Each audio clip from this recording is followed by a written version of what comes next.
I need women to know that you're not limited to anything other than living your life openly and honestly. Ask your healthcare provider if Biktarvy is right for you, and visit Biktarvy.com to view the important facts, including important warnings. This is the latest razor developed by Gillette, a super sharp and portable razor. It features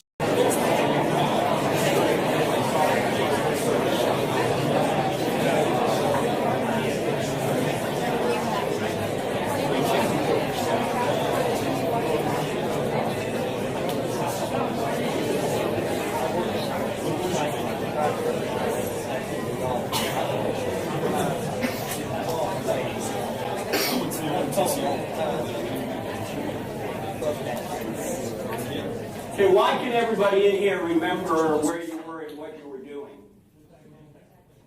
Because that is known as a life-changing emotional event. You will never forget where you were and what you were doing. For you old-timers in here, there may be a few in the back. You may be old enough to remember the Kennedy assassination. You might be old enough to remember the Challenger explosion. Some of you might be old enough to remember 9/11. Probably everybody here can remember where you were and what you were doing when you heard Trump was shot. And you certainly can remember where you were and what you were doing when Charlie Kirk was shot. I was right next to him. And when we got there, well, on our way in there, Charlie got some footage from drones above this university. And an hour before we were supposed to be there, the place was completely full. He said, "Look at this." And I said, "Charlie, I don't like this place. There are too many buildings." But he just shrugged it off because he knew that in order to love people, you got to make yourself a little bit vulnerable. You can't completely be secure no matter where you go. And Charlie loved people and wanted to give them an opportunity to tell him what they thought so he could share what he thought about issues related to God, Jesus, the Bible, politics, policy, the meaning of life. Why are we here? What should we be doing with our lives? And then as we're walking in, he kind of looks over and he goes, "Welcome to the big leagues." Because you've probably seen some of the video. It was a festive occasion. There were people everywhere. I mean, once we got underneath where that tent was and looked up, there were people all over. And they had been there for well over an hour, waiting to hear a Q&A. Why? First question was about Mormonism. We were in Utah. We had talked about that on the way over in the car. The second question was about trans violence, ironically. And then you know what happened. Just after we were flipping hats, 10 minutes after this, he was shot. Got him into the car. His eyes were fixed. He wasn't looking at me. He was looking right past me. Absent from the body, present with the Lord. The only saving grace, we learned later, is that he didn't feel a thing. He was gone immediately. But of course, we were trying to administer first aid.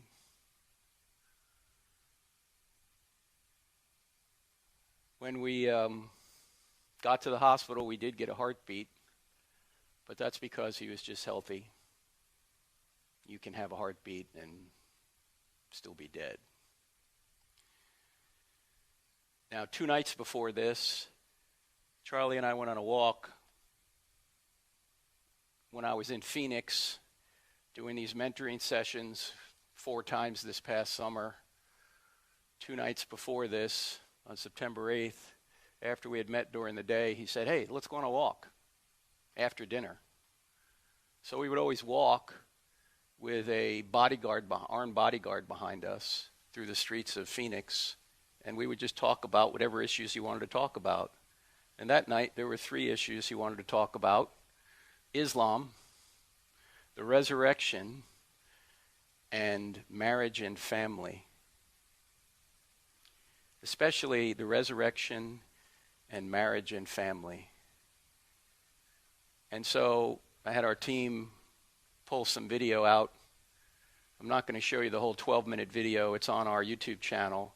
But here's just Charlie talking a little bit about the resurrection and marriage and family.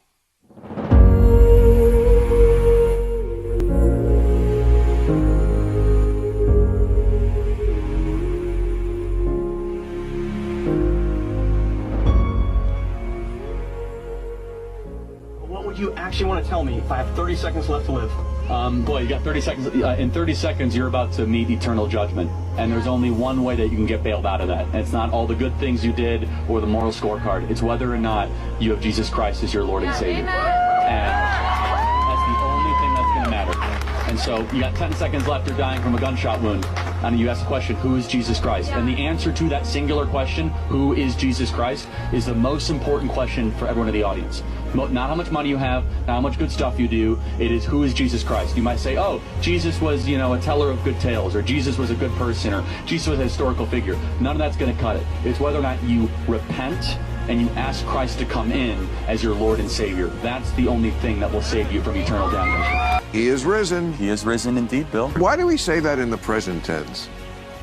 Because it is a constant truth in our life. He is risen. I always noticed that was interesting to me. That's a really important question, actually. It is. Tell me. Well, because the fact that he is risen transcends time. It's not just in the present sense. It's that of all time, that promise is accessible to all of us. And so it's a proclamation to all people. Because if you said, hey, he was risen, it's just merely a historical event. It almost underplays the metaphysics of it. There's a reason why the dress for the man is the same at a wedding and a funeral, because you're saying goodbye to your previous self.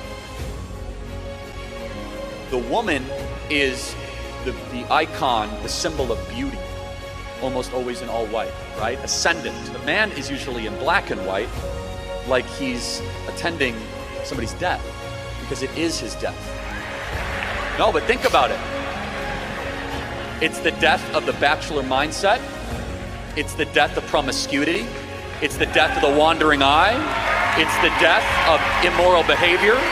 It's the death of texting girls casually.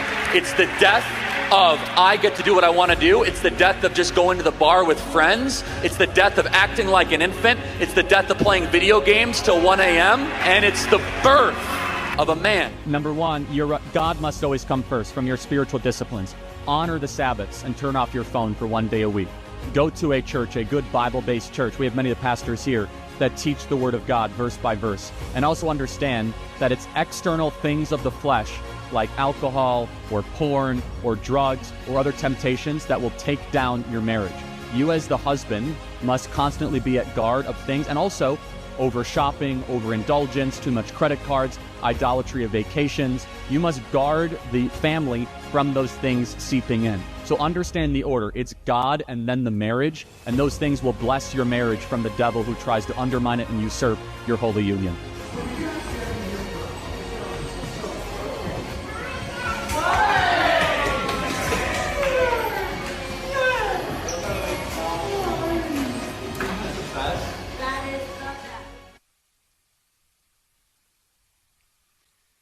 Did you know that everyone you love will die? Everything you build will crumble. Everything you say will be forgotten. Everything you do will come to nothing. You and your identity, whatever it is, will die and vanish unless the resurrection is true. If there is no resurrection, we're all going to heat death, And in the end, it doesn't matter whether you live like a saint or you live like a serial killer, because the fate for all of us is the same: annihilation.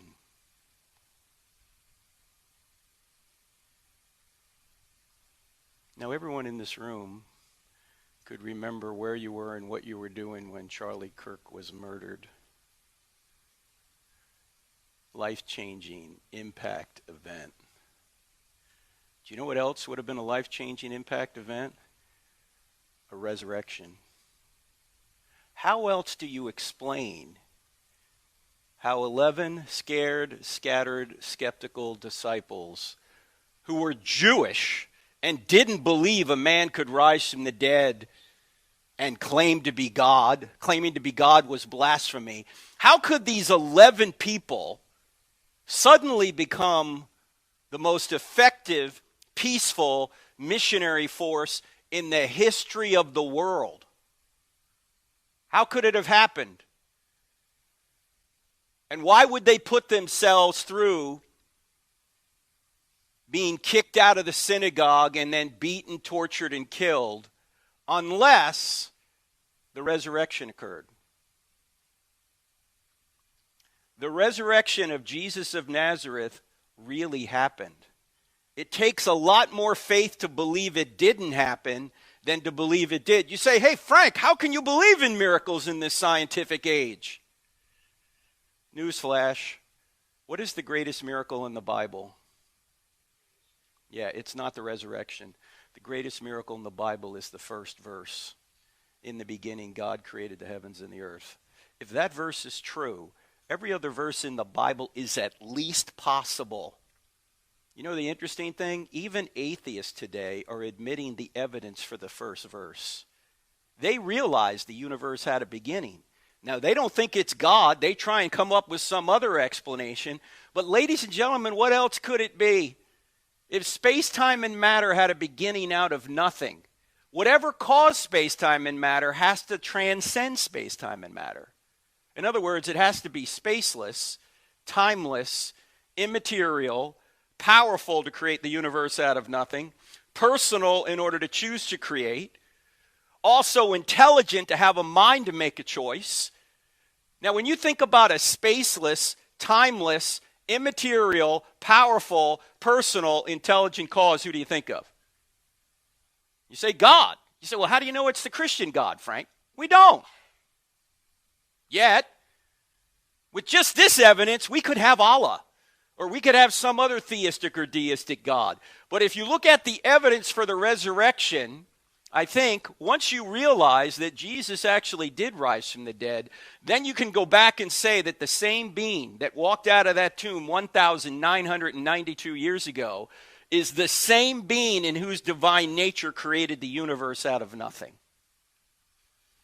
And that's why Charlie did what he did. A lot of people think Charlie was all about politics. Well, he was a lot about politics, but a month before he was murdered, he said politics is peanuts compared to the gospel. Why? It's important, but if there is no God, what does it really matter at the end of the day, how we govern ourselves here? We're all just going to go and eat death. We're all going to be obliterated. He got his politics from his theology. He didn't get his theology from his politics. You know, the folks the other night at Berkeley, they were getting their politics not from their theology. They were deriving their politics from, I guess, their own personal wants. I don't know if you saw any of that, but it was vile. People were spit on. People were injured. People were smeared.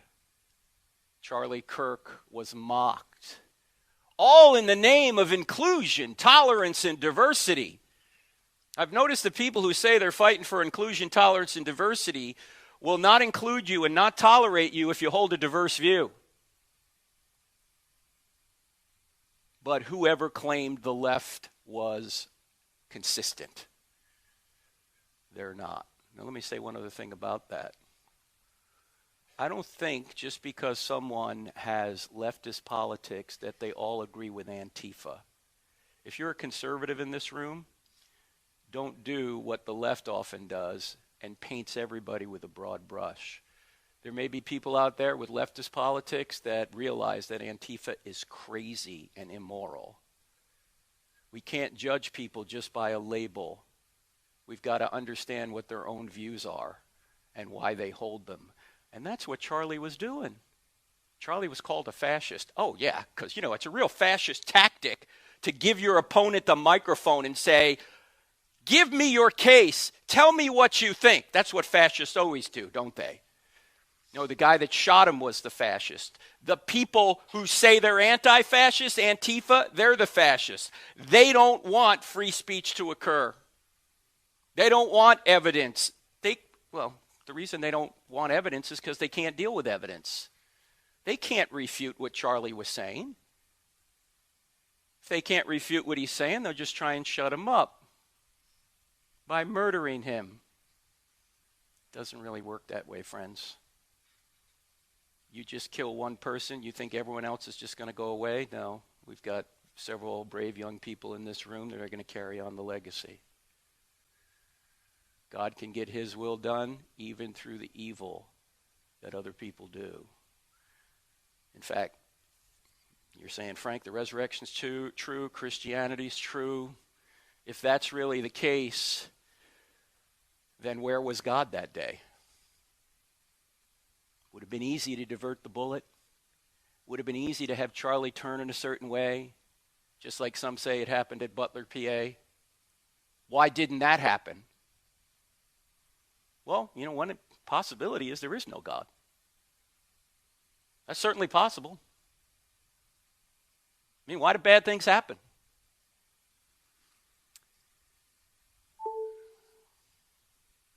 About a year ago, James Lindsay, who is an agnostic atheist, friend of mine, friend of Charlie's, texted Charlie, and he said, Charlie, I'm starting to believe in Satan because I've been investigating what communist governments did to their people in the last century. In the 20th century, communist governments murdered about 100 million of their own citizens.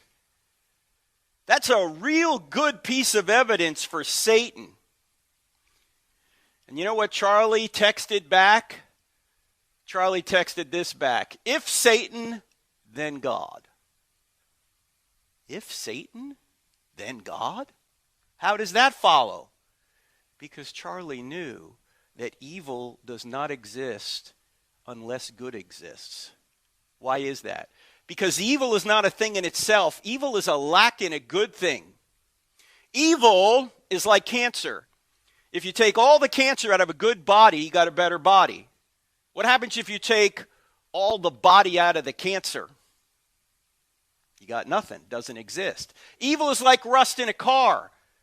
If you take all the rust out of a car, you got a better car. What happens if you take all the car out of the rust?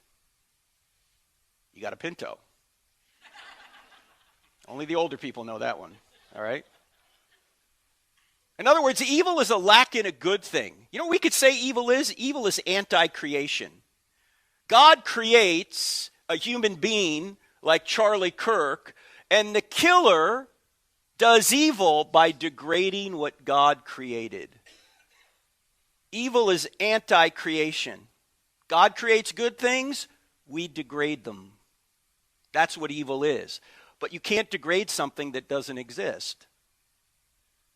So evil requires good to exist.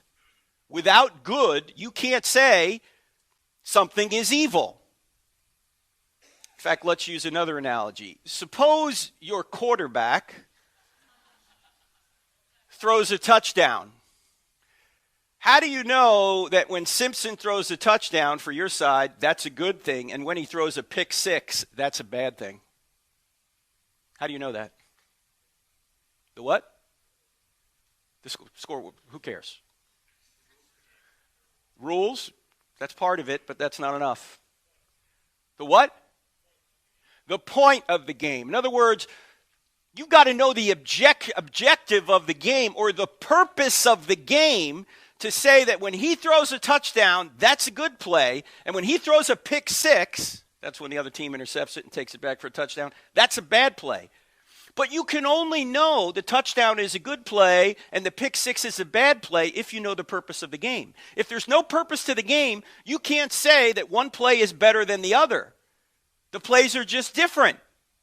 Once you know the purpose, though, you can say, hey, the touchdown gets us closer to the purpose, whereas the pick six takes us further away. Do you know if there is no God, there is no purpose to life? If there's no purpose to life, you can't say, here's the right way to play life and here's the wrong way to play life.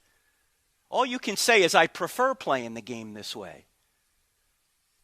So unless there's a standard outside of ourselves that we're obligated to obey, and that standard can only be God's nature, if that standard doesn't exist, there's no purpose, which means there's no good and there's no evil. Well, this is kind of shocking. Why? Well, on college campuses, here and at Berkeley on Monday night, people have a very heightened sense of justice, right? There's all sorts of causes that you see here on this college campus, whether for good or evil. A lot of people think certain evil things are good, and they think they have certain rights. Do you realize if there is no God, there are no rights? It's just your opinion. If there is no God, nothing's ultimately good or bad, so nobody can be treated in a good or bad way. Nobody can be accused of injustice, because if there is no God, there's no such thing as justice.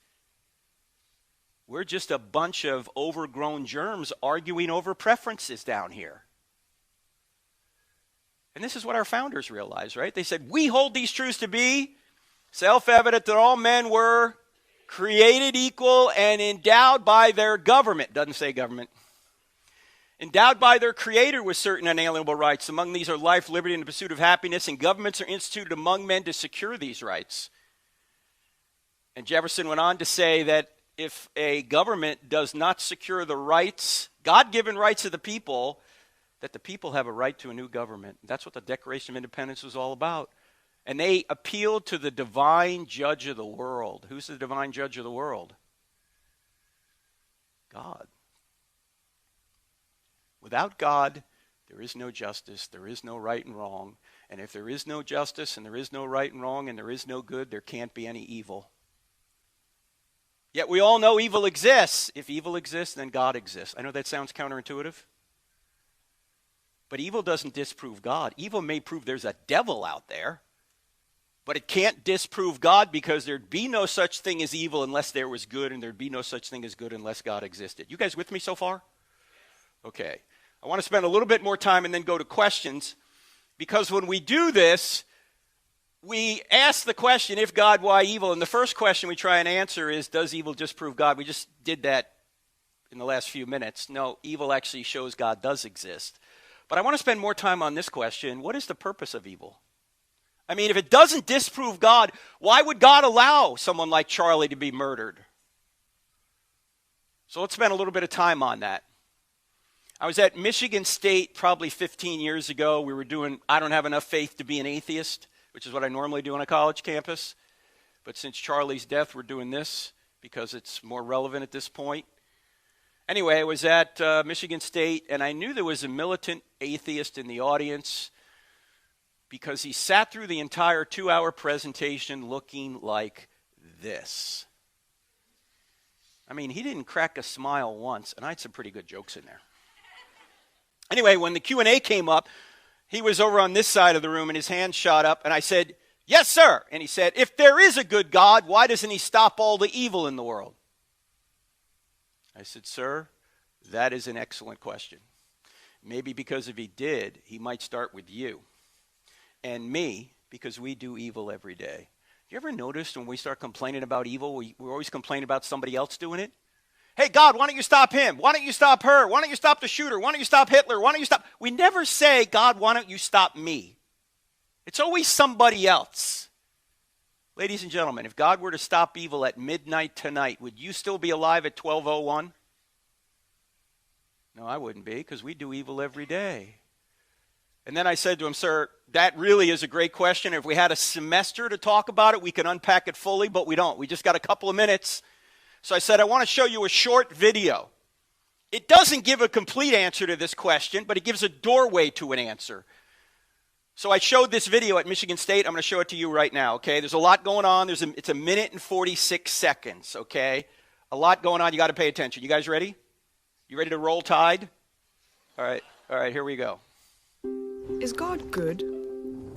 If he is, why is there suffering and evil?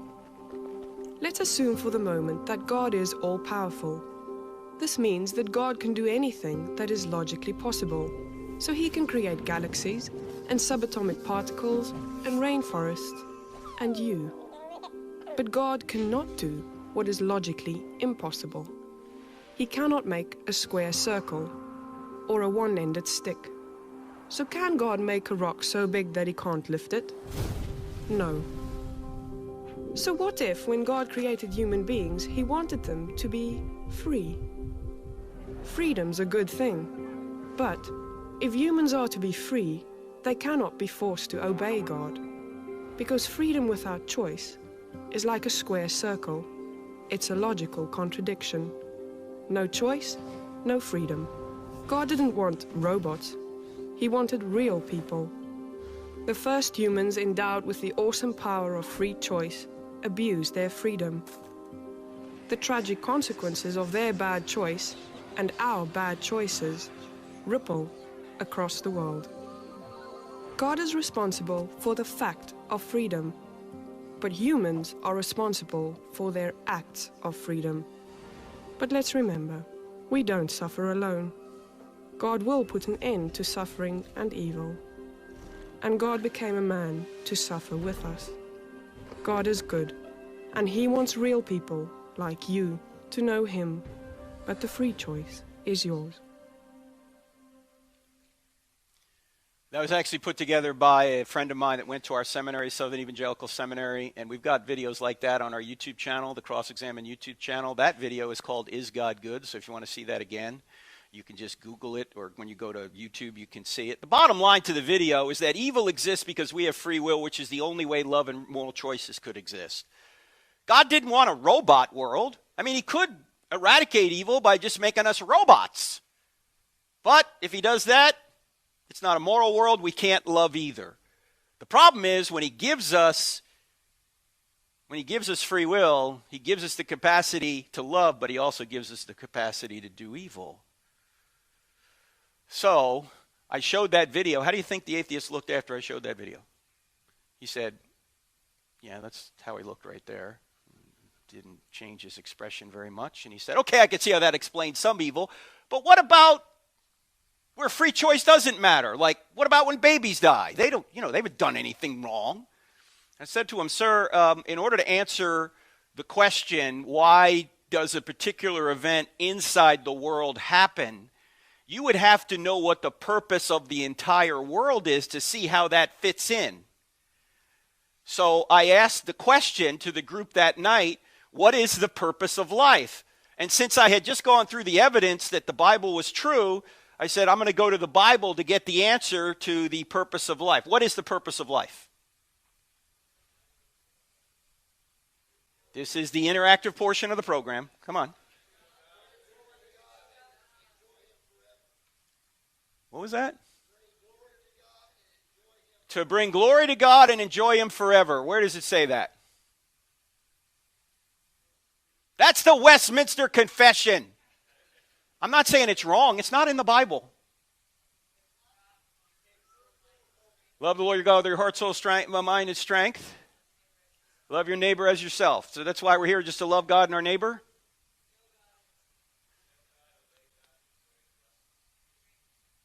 Okay, you guys are all around it.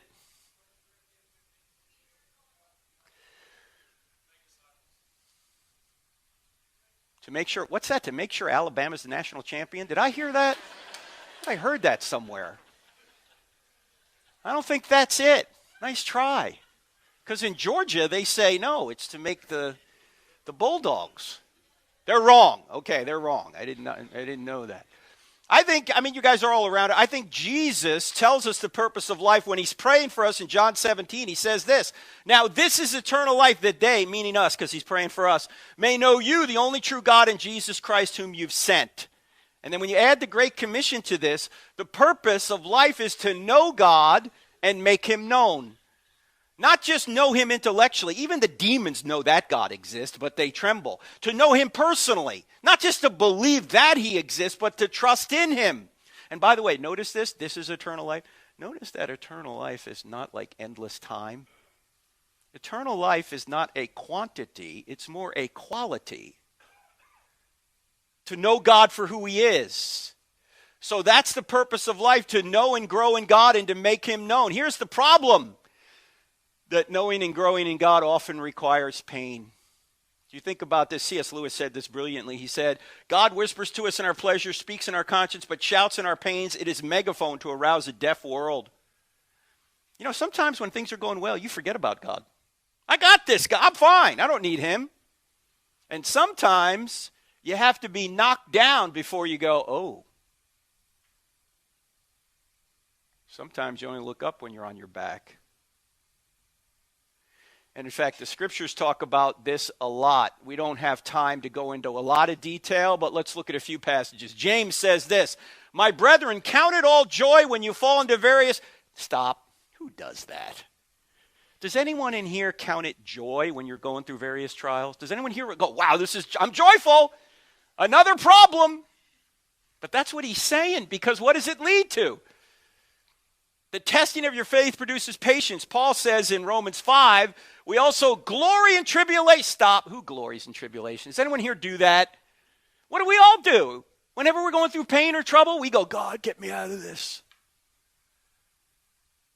The Bible writers are saying, hey, you need this. This is how you grow. In fact, let me ask you a question. What would happen to you if you got everything you wanted every time? In other words, your life was just paved with gold and with good things, and whatever you wanted, you got. What would happen to you in your fallen state? Yeah, this is what would happen, right? You would become more of a me monster than you already are. If you get, what do we call kids that get everything they want? Spoiled. Why are they spoiled? What have you spoiled? Their character. You want to spoil a kid? You want to ruin a kid? Give that kid whatever he or she wants. Anytime. Never say no. Whatever they want. You're going to create a monster. You need difficulty in your life. You need obstacles. You need people to say no. In fact, this is one reason why often celebrities are so shallow. Nobody ever says no. People fall all over them. Whatever they want, they get. Where do they wind up? Usually divorced, addicted, broken, alone, and often prematurely dead. Because nobody ever says no. In fact, if you think about this, it's really hard to develop character without trouble. You can't develop courage without danger, or perseverance without obstacles, or compassion without suffering, or patience without tribulation. I mean, I'm a very impatient person. I've been praying for patience for quite a while, and frankly, I'm getting tired of waiting for it. By the way, never pray for patience. What's going to happen that day? Everything's going to go wrong. No matter what line you get in, it's going to be the slowest line, right? Your battery's going to die. Your transmission's going to fall out. I mean, everything's going to go wrong. Why? Because that's how you learn patience, by having to be patient. Also, it's hard to develop character without adversity or faith. Really, in the Bible, faith means trust. Doesn't mean you have no evidence. It means trusting in what you have good evidence to believe. It's hard to develop trust without need.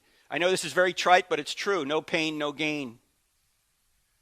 Actually, that's not enough. It's really more pain, more gain.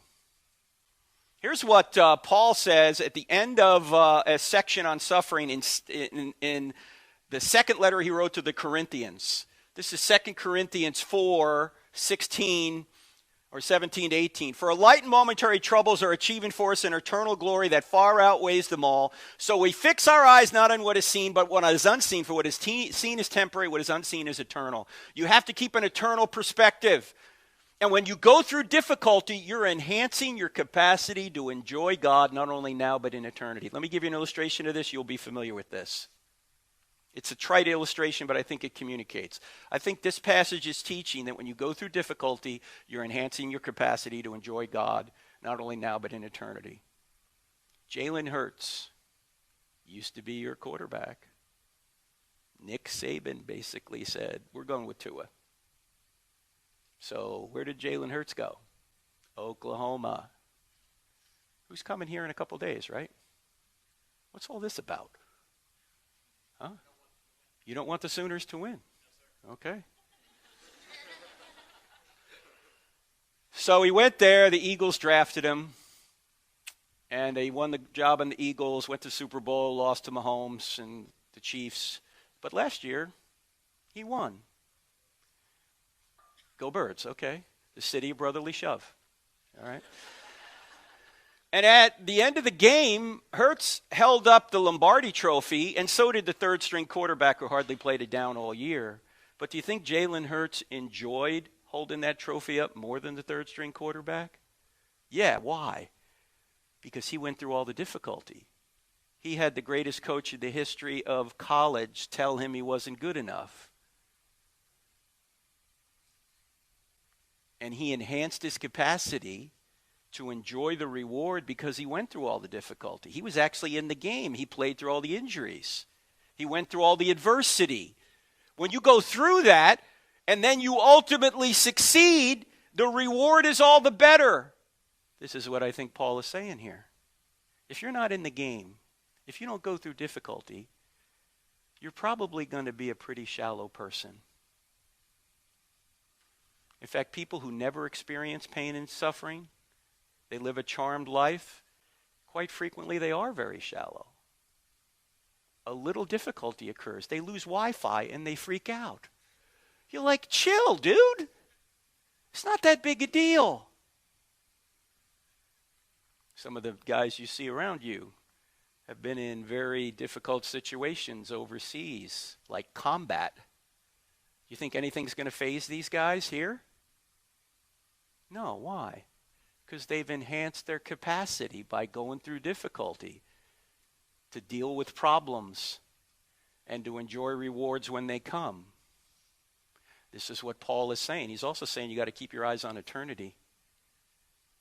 Why did Charlie die at 31? I don't have the complete answer. I'm getting there, but that was a tragedy. You know what's an equally great tragedy? Living to 85 years old and doing nothing for the Lord your entire life. What a waste.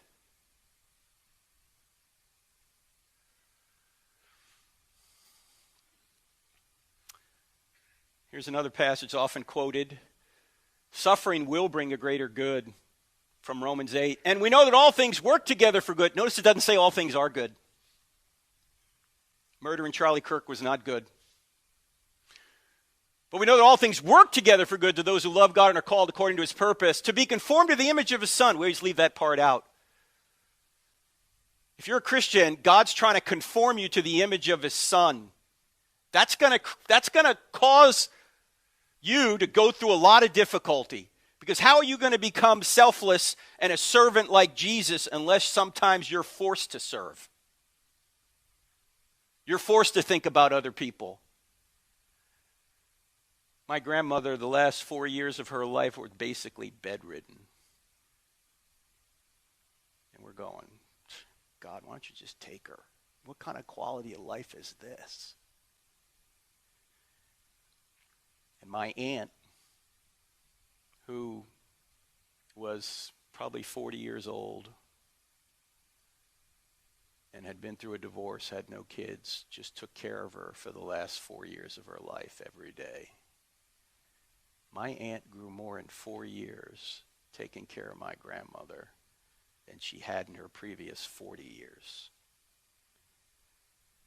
She was forced to serve somebody else.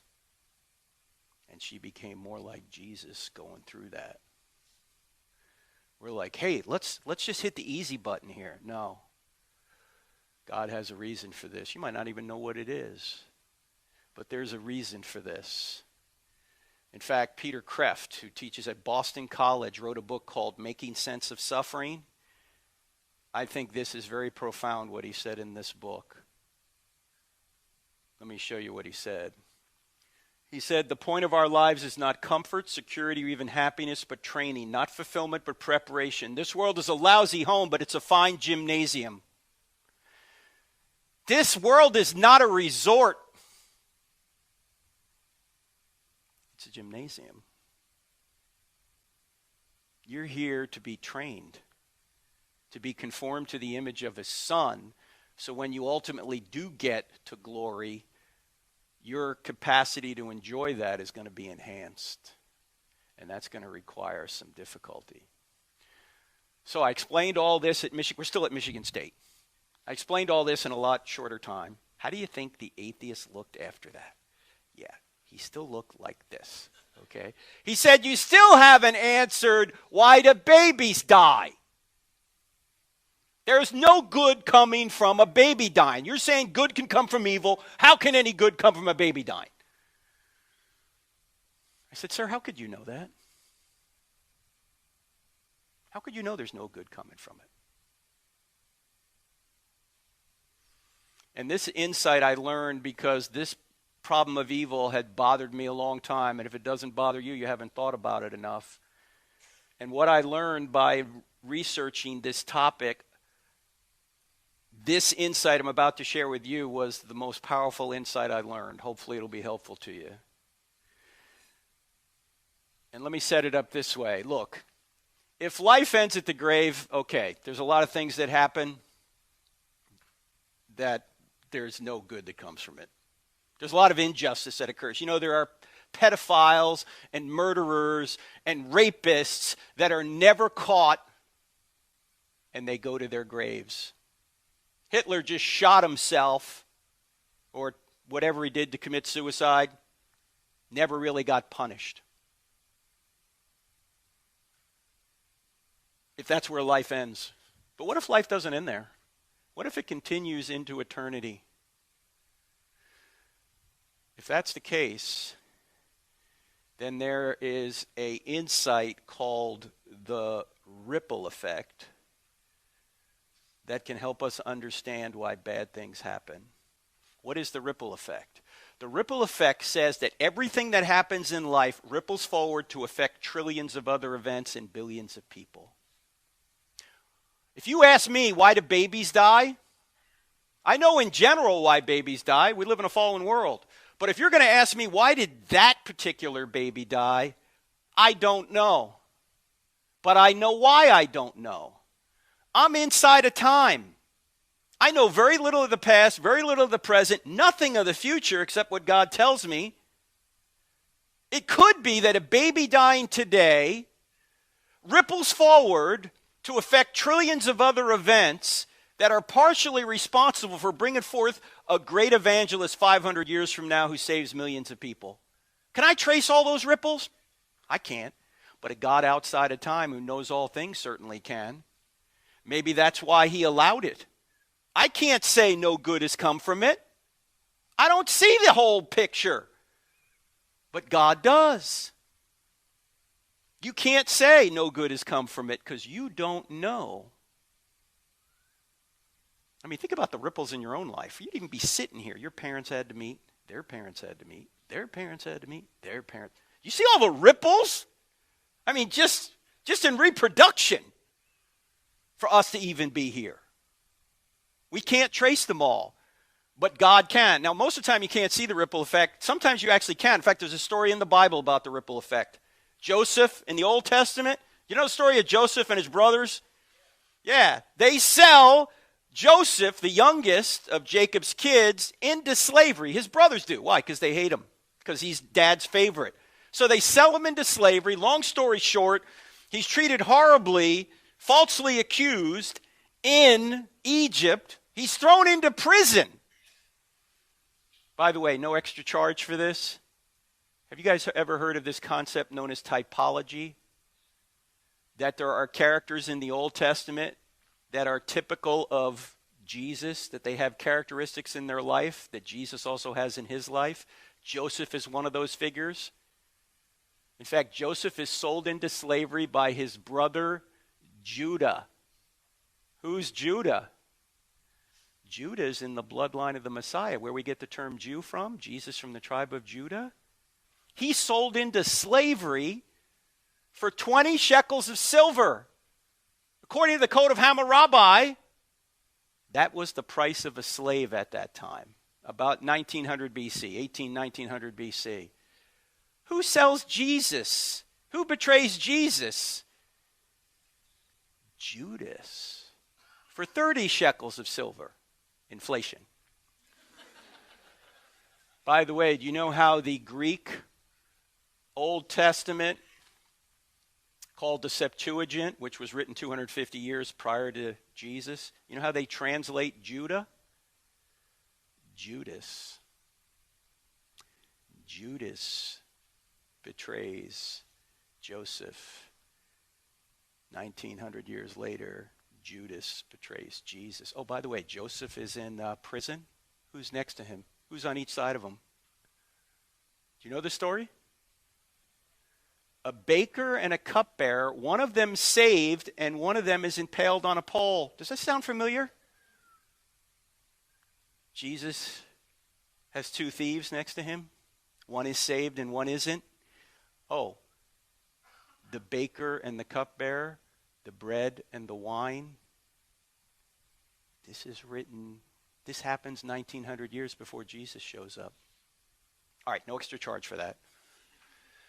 So then Joseph interprets a dream. Pharaoh makes him number 2 in all of Egypt. He's exalted. He puts a whole bunch of grain aside for a famine that he knows is coming. And then what does his family do? They have a famine in Israel. They leave Israel. They come to Egypt. And Joseph recognizes them.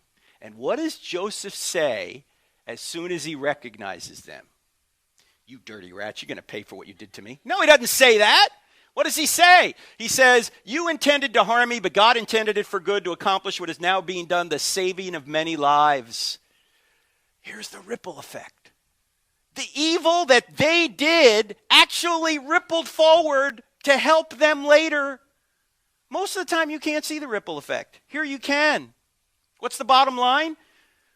While respecting free choice, God can bring good from evil. God allows us to do evil, but he can redeem it. He can bring good from it. And that's what he did with regard to Joseph. In fact, a lot of people are mad at God. You know why they're mad at God? Because you're saying God is all loving and all powerful. If he was all loving and all powerful, he wouldn't allow Charlie to die. He wouldn't allow my baby to die. He wouldn't allow that sentiment. Some people in the Bible are mad at God. It's okay to be mad at God. Read the Psalms. They're mad at God. Just don't deny God. What people are leaving out here, yeah, all loving, all powerful. What they're forgetting is God is also all wise. Probably one of the most profound things ever said on this topic related to the ripple effect and evil was said by a Roman Catholic priest in Notre Dame in Paris 150 years ago. Here's what he said. He said, if God would concede me his power for 24 hours, you would see how many changes I would make in the world. But if he gave me his wisdom too, I would leave things as they are. You don't know where the ripples are going. You fight evil. We're all supposed to fight evil. But we also have faith in God even when evil occurs, because God can bring good from evil. So at about this point, we're still at Michigan State. There's a guy sitting 10 feet from the atheist. He raises his hand. I said, yes, sir. He said, I know of a woman who was raped, and the rape nearly destroyed her. In fact, she became pregnant as a result of this rape. And then his voice began to crack. And he said, but she decided that she was not going to punish the baby for the sin of the father. She decided to bring this baby to term. And she gave birth to a little boy. And that boy grew up to be a man. In fact, that boy grew up to be a pastor. By this time, he's crying in front of everybody. And he said, that pastor has brought a lot of people to Jesus and has also made a lot of disciples for Jesus. And he said, that little baby boy grew up to be me. And then he looked over at the atheist and he said, if my mom can bring good from evil, so can God. And I said, you're dismissed. I mean, what could I say after that? The guy had a better illustration than I had. Well, how do you think the atheist looked after that? No, he ran out of the room. Literally. He got up and he ran out of the auditorium. But I went up to the guy who said that, and I said, hey, what's your name? He said, my name's Gary Bingham. I'm a pastor in Marion, Indiana. He had driven up from Marion, Indiana to Lansing that night to see the seminar. I said, well, how's your mom? He said, well, she's a lot better now because 4 years ago she became a Christian. I said, well, you tell your mom that she brought so much good through that evil, and that good has rippled forward in your life and is still rippling forward because the people here tonight at Michigan State have heard it. By the way, it's still rippling forward because you just heard it. It's also in the book Stealing from God. The ripples continue. By the way, with regard to Charlie, we haven't just gotten a ripple. We've gotten a tsunami of good. It's never happened in human history before that the President of the United States and almost all of his cabinet and some of Charlie's friends preached the gospel to more than 100 million people at a memorial service that is still rippling through the world. I got an email from a lady in Sweden who was an atheist her whole life. She goes, I'm a Christian now because of Charlie Kirk. I mean, there are people rededicating their lives to Christ. There are people who are now atheists, who were atheists are now Christians. Gotten emails from Denmark, from London, from Australia. TPUSA has grown like 60-fold in the number of people that want campus clubs. That's right. Good can come from evil. The bottom line is this. If you're mad at God over this, it's okay. But any God who is big enough to be mad at is big enough to have reasons you don't know about. You don't know where all this is going. In fact, the evil that occurred Monday night when we were at UC Berkeley, you know what all that did? It brought more attention to the event. More people saw it now, despite the fact that Antifa wanted to shut it down. More people are seeing it now because of the evil they've done. God can bring good from evil. Charlie Kirk is more influential now than he was prior to his death. You probably wouldn't even be sitting here tonight if that hadn't happened. In fact, let me ask you guys a question. Those of you who are Christians, how many of you have come to faith largely through pain and suffering? Can I see your hands, please? Wow, that's more than normal, about half of us. How many people have grown to be more like Jesus through pain and suffering? Yeah, that should be all of us. Okay, final thing before we go to questions. What's God's solution to evil? What is it? Yeah, that's right. God suffered himself. Do you realize that Christianity is the answer to the problem of evil? Do you know that if none of us had ever sinned, there'd be no reason for Jesus to come to earth? The reason Jesus had to come is because he's infinitely just and also infinitely loving.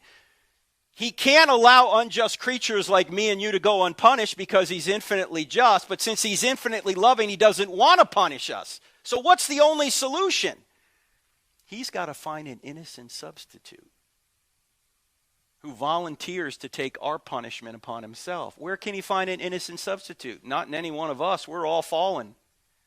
The only way he can find an innocent substitute is for him to be the innocent substitute. So he adds humanity to his deity. He comes to earth. He allows the creatures that tortured, or he allows the creatures that rebelled against him to torture and kill him so he could be just. He could take our punishment upon himself. So when you trust in him, you're not only forgiven, but you're given his righteousness. Now, his pain can be our gain.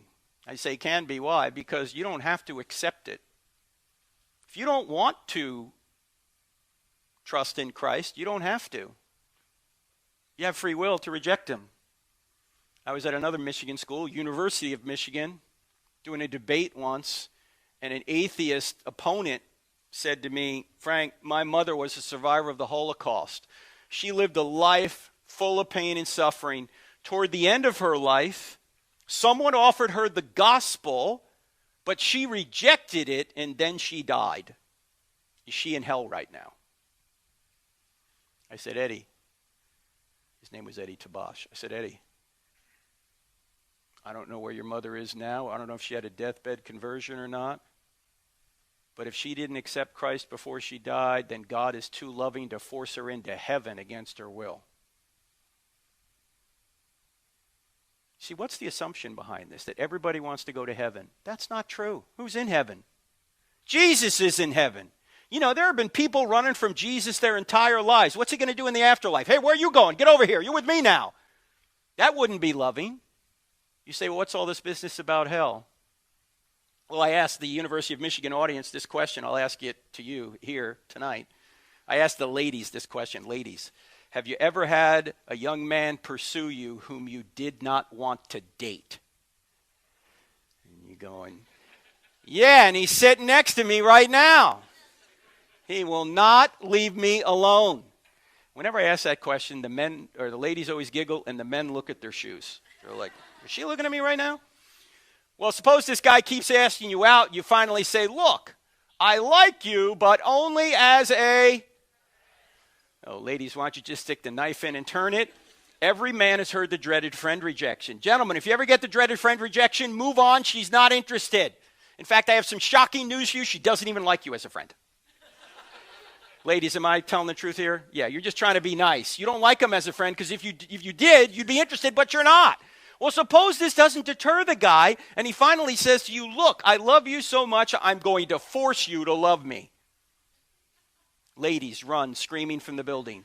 Can he force you to love him? No, love by definition must be freely given. So if he truly did love you, what would he do?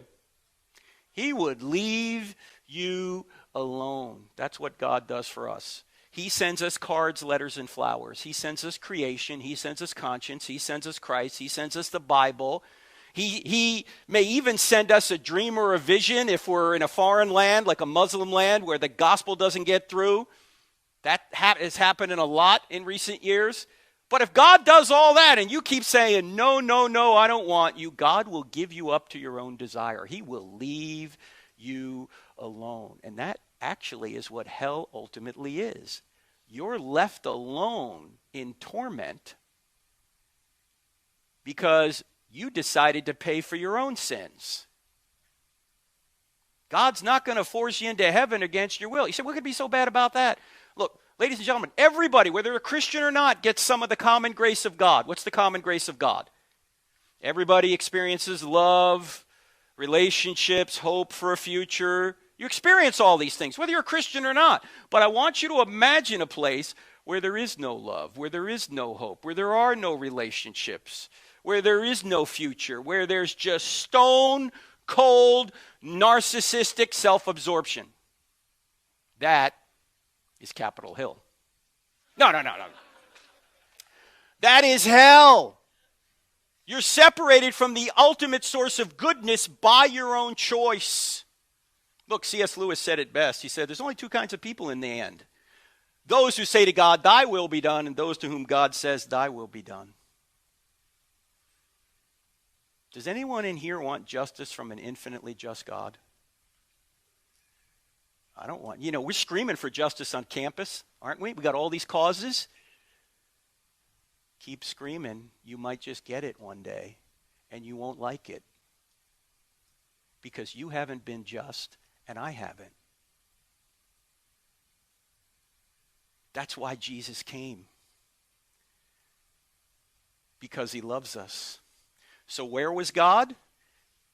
God hung on a cross to save us all from our sins. And by the way, do we deserve to suffer less than Jesus? You know what the greatest ripple effect in history was? The only truly, completely innocent man was Jesus, and yet he was brutalized, unjust, but it brought forth the greatest good. It enabled us to be reconciled to God. Also, if you think about this, if Jesus grew through suffering, can we? That's what scriptures say. He learned obedience through suffering. The guy did not have a sin nature, and he learned obedience through suffering. We do have a sin nature. You think we're going to have to learn obedience through suffering? Yeah. Yeah, last thing about this is that stop trying to achieve your identity. Do you know Christianity is the only worldview where you don't achieve your identity, you receive your identity? If you're going to put your identity in something temporal, like your sexual preference, that's your identity? Hey, question. What happens when you can no longer sexually perform? Or you're no longer sexually preferred? You no longer have an identity? Hey, you put your identity in your job. What happens when you lose your job? You put your identity in your bank account. What happens when the market crashes? You put your identity in another person. What happens when, God forbid, they die or leave you? You no longer have an identity? Those are fragile identities. Your identity was made to be put in your Savior. That's why he came. If someone in here has never accepted the free, eternal identity of Jesus, why wouldn't you? It's free. In fact, let me end with this one question.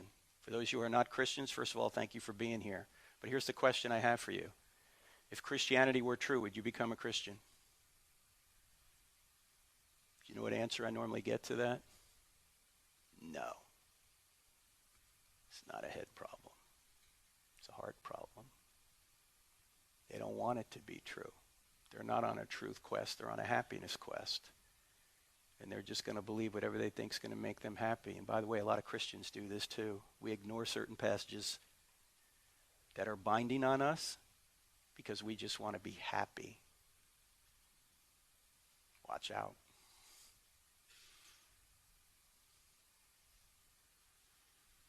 All right, if you want this presentation, follow that QR code. I didn't bring any books, but if you want this presentation, follow that QR code. I'm going to send you this presentation, about a dozen others for free.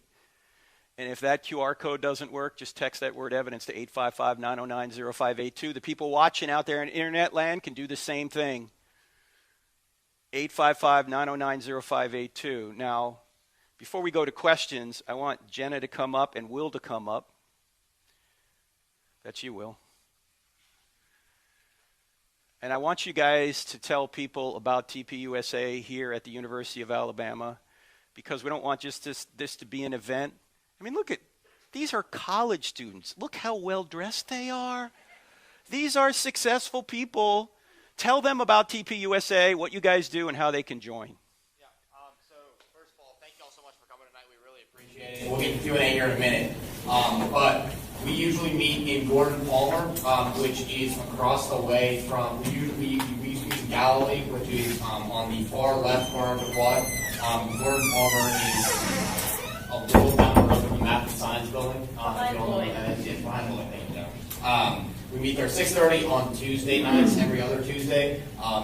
Please join the groupie. That's the best way that we get in contact with y'all. And we send out reminders for events. We send out things, for example, we have a bunch of wonderful volunteers here tonight. At least in the groupie, if you want to volunteer for awesome events like this, you can find that stuff in there.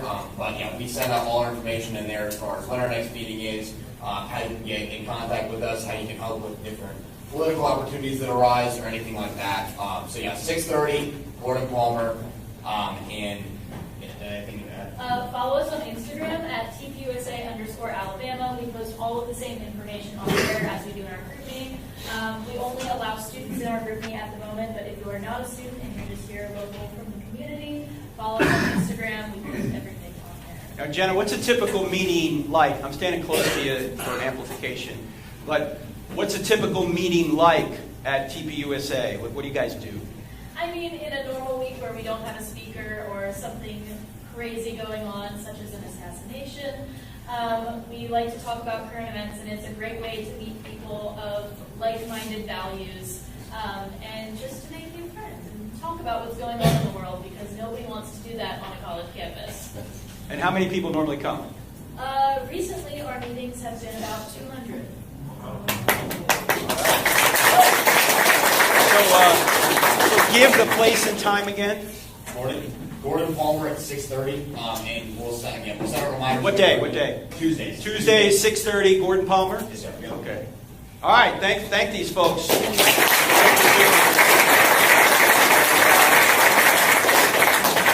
And we're gonna get Q&A started. The mic is over here. We'll just have the line form behind that. So if you have questions, feel free.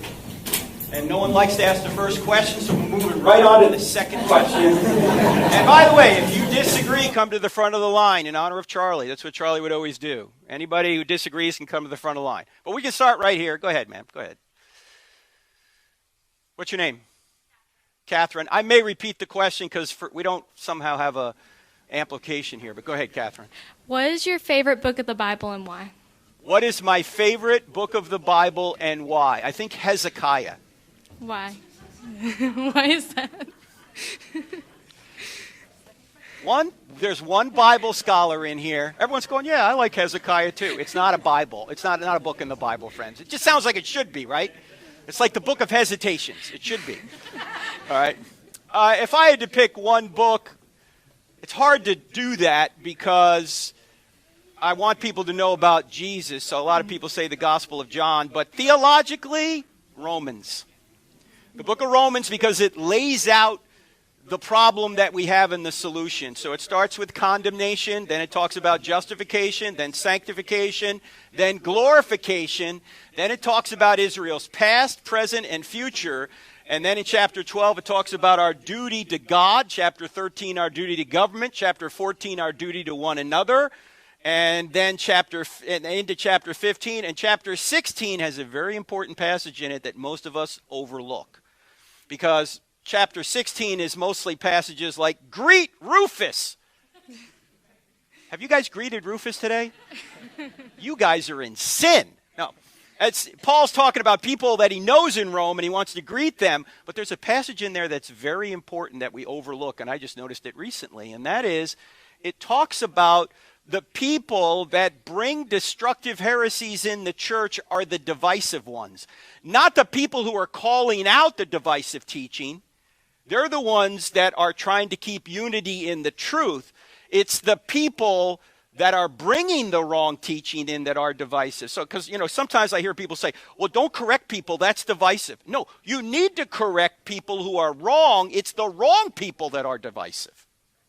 What's your favorite? Right now I'm going through 1 Timothy, and I'm really loving especially chapter 2 of 1 Timothy. Yes, look, it's hard to pick any one book of the Bible, but Romans is the most complete theological book in the Bible, in my view. Thank you. All right. Yes, sir. What's your name? I'm Weston. Weston, go ahead. What is the best argument for Calvinism, and what's the best argument against it? What is the best argument for Calvinism and the best argument against it? I'm not sure we're predestined to talk about that here tonight. Okay, to steelman Calvinism, there are passages in the Bible that appear to say that God does predestine people to salvation. Okay? But what does that mean? I think it means that once people are in Christ, in other words, once they've accepted Christ, hey, look, it works sometimes. once they've accepted Christ, they are predestined or guaranteed to be glorified. I don't think it means you don't have free choice, because I think a lot of times people confuse God's knowledge with causality. People will say, well, if God knows what I'm going to do, how do I have free will? Knowing that something is going to happen doesn't mean you're causing it to happen. My daughter-in-law, they have a new baby, a new grandbaby for us, and she knows when she puts Juliana down at night that at some point during the night she's going to wake up and want to eat. But just because she knows the baby's going to wake up, is she causing the baby to wake up? No, knowledge does not imply causation. According to 1 Peter, God knows what we're going to do based on his foreknowledge. Now, from our perspective, it's foreknowledge. From God's perspective, he just knows all things at once. But if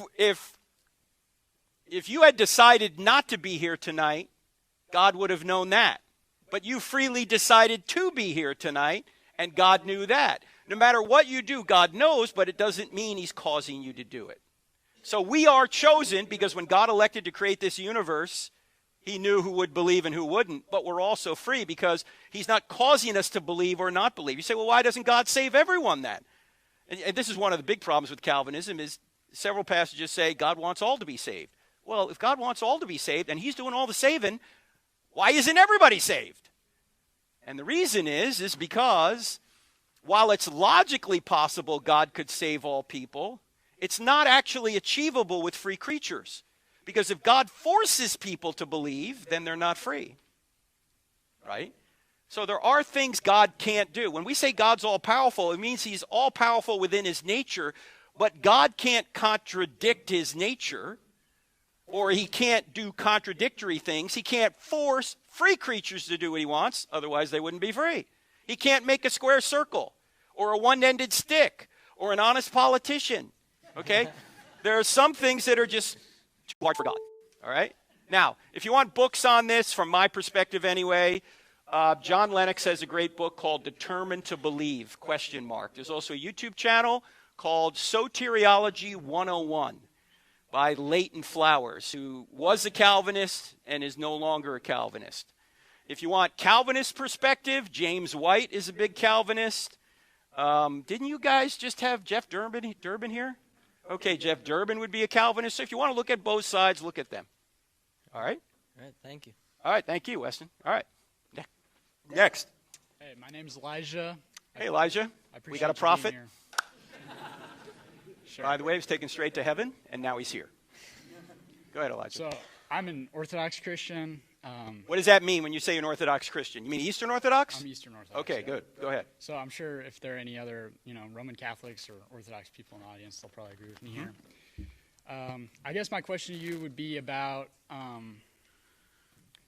well, first of all, I want to say, I thought that you put the analogy of Joseph and Jesus, I thought you put that really beautifully.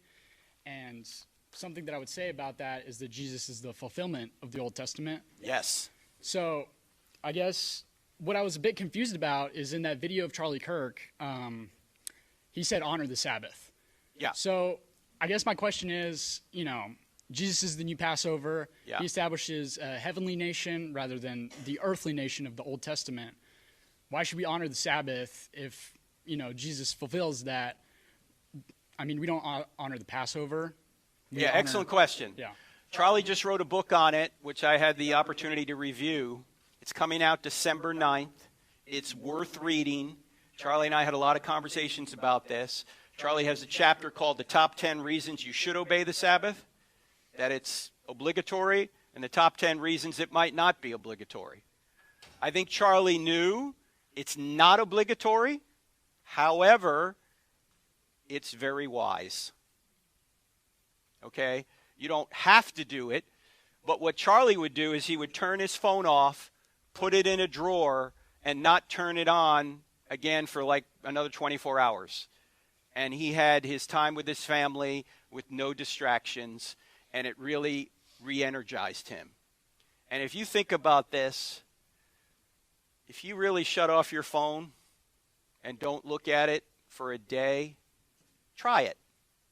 Just tell your friends, you're not going to be able to get me. Okay? You're not going to be able to get me. I'm just going to be off the grid. I bet you're going to feel better the next day. You know, we were not meant to take all this information in and process it and to have an opinion on every world event 5 minutes after you hear it, right? Yet people act like, why haven't you said something about this? Man, like I'm living life here, okay? I don't know all the facts. We weren't meant to have all these distractions and have all the weight of the world on us all the time, but that's pretty much what that phone does.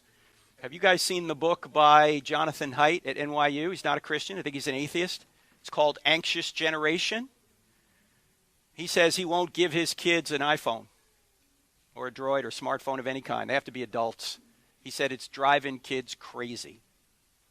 And adults are driven crazy by it too. So Charlie would when you see the book, it's very well written. You'll probably say I probably should obey the Sabbath, even though it's not obligatory. It's optional. Yeah, I mean, I understand that, but I mean, I guess essentially what you're saying is that the Sabbath has no spiritual hold on us. It's more so just like, I don't know. What do you think? I don't think it's obligatory at Okay. all. I don't think, No, it, has, I think it has any spiritual meaning at all for us in the modern age. Right, because Jesus is our rest. Right. But that doesn't mean it's not a good idea to take a rest. Jesus got away. Right? Jesus went off by himself. Jesus went off to pray. If Jesus did it, maybe we ought to do it too. It doesn't have to be the Sabbath. It could be whatever time you want to do it. All right? Okay. All right. Thank you. Sure. Thank you. Yes, sir. What's your name? I'm Thomas. Thomas. First, I just wanted to say I don't have enough faith to be an atheist, and I've watched your content for... Well, good. You're saved then. Yeah. Look, you can't be saved unless you read I don't have enough faith to be an atheist. Look, I don't make the rules. I don't make the rules. By the way, does this mic work like on every third word? Sorry about that. Okay, go ahead. First of all, I just wanted to say thank you. You've helped me in my walk in faith tremendously. Thank you. And then I have two questions that kind of go hand in hand. All right. First of all, what got you into apologetics? And second of all... All right, let me answer that first. What got me into apologetics? I came to faith through apologetics. I read Josh McDowell books, Evidence Demands a Verdict and More Than a Carpenter. And I said, wow, this really looks to be true. And when I got out of the Navy, which stands for Never Again Volunteer Yourself, when I got out of the Navy, I met Norman Geisler, who at the time was the Nick Saban, I'm looking for an analogy here, was the Nick Saban of apologetics, okay? And he was starting a seminary in Charlotte, North Carolina. And so my wife and I and our three small sons, we moved to Charlotte in 1993 to attend the seminary, and that's how I got into it. And then my second question would be for somebody aspiring to become an expert in apologetics like you, what would your advice be? After you get out of the University of Alabama, you want to go to Southern Evangelical Seminary, ses.edu.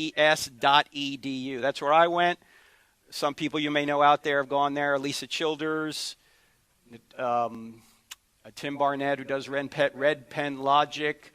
There are several other people that have gone to SES. It's focused on theology, philosophy, and apologetics. And it's totally online, so you don't have to move anywhere. And it's not very expensive either. ses.edu. Okay. Thank you. All right, thank you. Yes, sir. What's your name? I'm Zach. Hey, Zach. It's really weird seeing you in person because it's like, you should know me because I see you all the time online. So I've got a decent-sized Instagram page. Would love to have you on sometime. But I've been going through a series of addressing some atheist claims about, the Bible's got all these bad things in there. All right. And all right, stop right there. Yeah. When they say bad, you got to ask them, by what standard are you calling it bad? Right. Because if there is no standard of good, if God doesn't exist, nothing's good or bad. It's just you like this and don't like that. So that's why the book Stealing from God, why atheists need God to make their case, is saying that when atheists complain about the supposed immorality of God, they're assuming God exists in order to say that. Right. Because there would be nothing immoral unless there was something moral. So now it's possible to steelman the atheist point of view. It's possible for them to say, okay, I'm no longer an atheist, I'm a theist, and the God of the Bible is not the true God. Oh, that's possible. Okay. Now you got to deal with the evidence, though, that the God of the Bible is the true God. And you know what the primary evidence for that is? You only need to prove two things to show the God of the Bible is the true God. Number one, that God exists, just some kind of creator God that we talked about earlier, spaceless, timeless, immaterial, powerful, personal, intelligent. And then number two, Jesus rose from the dead. Because if Jesus predicted and accomplished his own resurrection from the dead, then he's proven to be God. And whatever God teaches is true. He taught the Old Testament is the Word of God. He promised the New Testament. We cover it in the book, I Don't Have Enough Faith to Be an Atheist. All right? So I would always ask the question, by what moral standard are you making that claim? Right. And most of the time, it depends on the claim. What they're saying is immorality in the Old Testament is really judgment. God has the power to judge people at any point. And by the way, if Christianity is true, people don't die, they just change location. They go from this life to the next life, and it's up to God when that happens. It's not up to us, unless it's a just war, self-defense, capital crime, that kind of thing. We don't have the right to take life. Right. But of course God does, because he's the only one that can resurrect it. Right. I'm sorry, you had something else to say with regard to that? My second question is, I went to Catholic school all my life. So did I, because I'm from New Jersey, and it's the law. Yeah, I know. And, I still go to Mass. But the sad thing that I've noticed is a lot of my classmates, friends, family that grew up in the same place that I grew up, heard the same messages.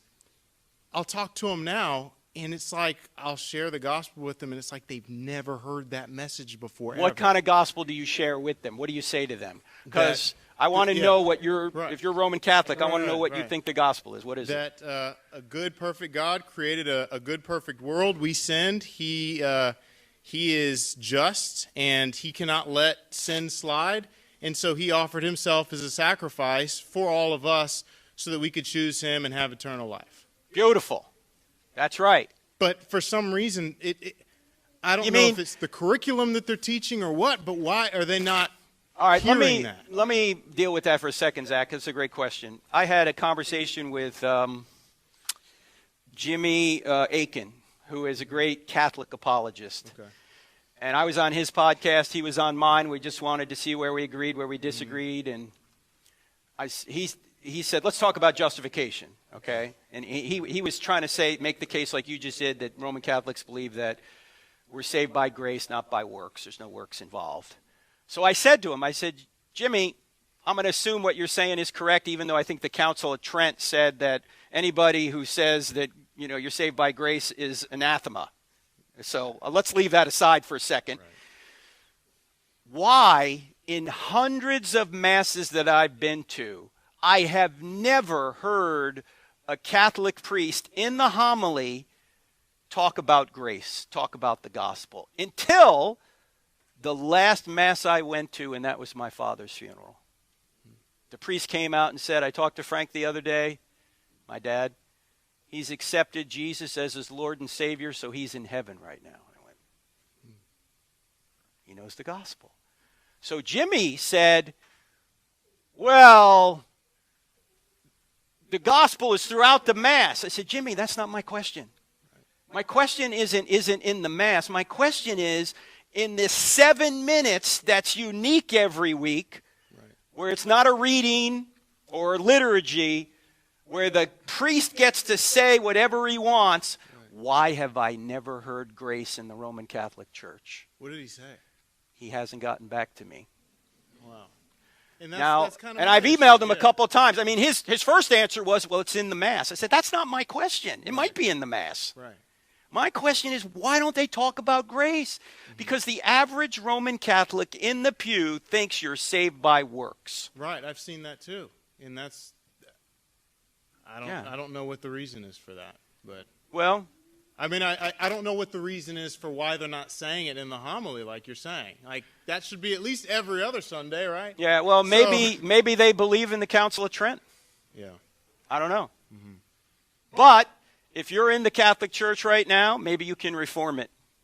There was a guy by the name of Luther that tried to do that. Maybe you will be the guy to say, hey, let's get back to the Bible. Yeah.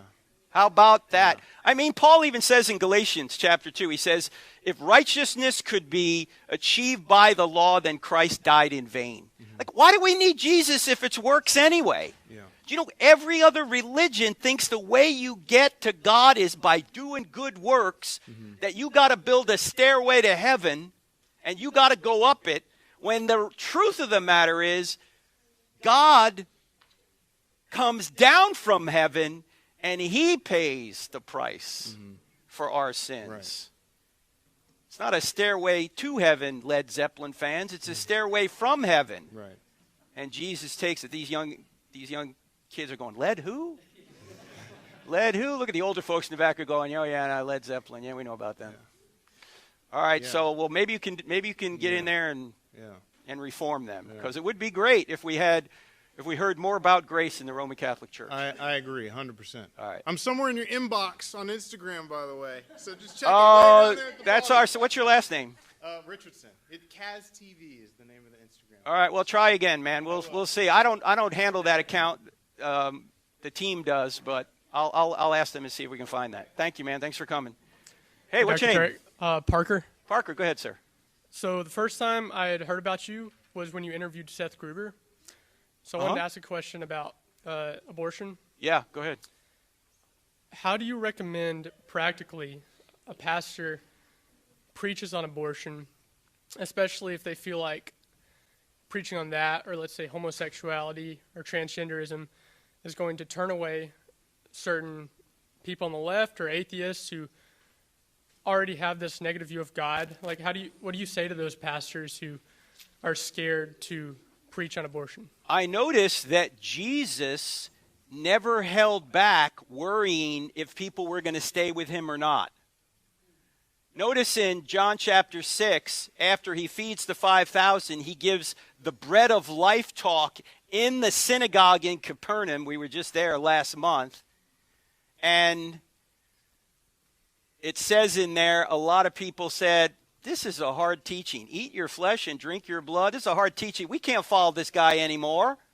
And then Jesus turns to Peter and he says, are you going to leave too?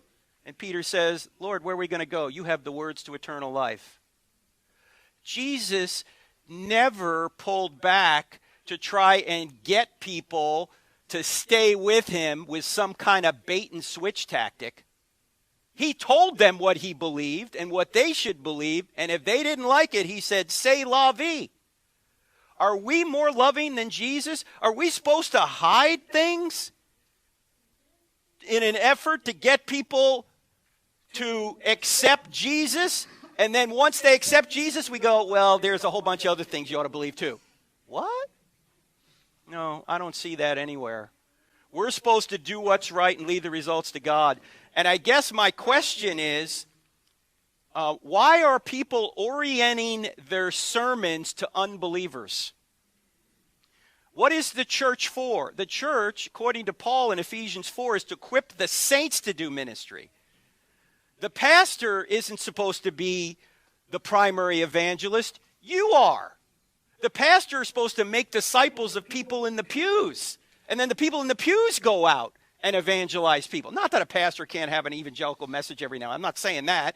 And not that you don't invite unbelievers into your church. But if you're orienting your whole service to unbelievers, the church starts looking more like the culture. And you're not getting converts anyway. And by the way, you know who admitted this? Bill Hybels. Bill Hybels was the guy that really started the seeker movement back in the 70s at Willow Creek out to the west of Chicago. And he not long ago said, we never made disciples. Jesus didn't say make believers. He said make disciples. So we're supposed to tell people the truth. And if we don't tell them the truth, who's going to tell them lies? The culture is. And we're not countering that. You know who Charlie Kirk was? Charlie Kirk was an on-ramp to Christianity, not an off-ramp. How many people have come to faith through Charlie Kirk even before he was murdered? And why are we orienting our services, if we are orienting them to unbelievers, why are we orienting them to people who are far left and won't come into the door of a church anyway? You know, I think the data show that 50% of conservatives who are not believers, They're not believers. They're just conservatives. 50% of them are open to Christianity, whereas maybe 10% of far left people are open. Why would we orient our evangelistic efforts to 10% of a very small group rather than 50% of a larger group? And this is why Pastor Rob McCoy at Charlie Kirk's memorial service said that once you taste the streams of justice, you want to trace those streams back to its source. So if you're a conservative politically, and you go, I want to conserve what is true, right, and just, that's what conservatism is all about, ultimately you're going to ask the question, where does all this come from? Why is something true, right, and just? God's nature. So I would, and by the way, you're not helping people when you're hiding the truth from them. I mean, how many young people are struggling with transgenderism or LGBTQ matters or abortion? When we don't talk about that from the pulpit, we're allowing people to make choices in their lives that are detrimental to them. You know what? I have more respect for Bill Maher than I do for a lot of pastors. Do you know Bill Maher? I've been on a show a long time ago. He's an atheist. And a couple years ago, he had a program called Along for the Pride, where he started to talk about transgenderism. And he said, look, kids go through phases. We know that. He said, if everybody knew what they wanted to be when they were 8 years old, the world would be filled with cowboys and princesses. But it's not. He said, when I was a kid, I wanted to be a pirate. Thank God nobody took me seriously and took me for eye removal and peg leg surgery. Right? If we're going to love people, we need to tell them the truth. It's not hate to share the truth with them. That's what love is. Thomas Sowell, who says everything well, he's 95 years old now, said, when you want to help people, you tell them the truth. When you want to help yourself, you tell them what they want to hear. How often do we tell people what they want to hear rather than what they need to hear? Charlie Kirk told people what they needed to hear, not what they wanted to hear, and he was murdered for it. Oh, well, we could be murdered too. We're called to deny ourselves and follow Jesus. So, if you want to save your life, you're going to lose it. If you're going to want to lose your life, you're going to save it. It's an eternal outlook. Does that make sense, Parker? Yes, sir. Right. I don't want to. There's a lot of people asking questions. Could I Okay. ask you one after this Sure. session? I'll be around a little bit. Yeah. All right. Thank you. Yes, sir. What's your name? My name is Carter. Hey, Carter. Go ahead. Dr. Turek, it's good to see you here. Thank you. I've got questions. Also, don't want to hold up the line either.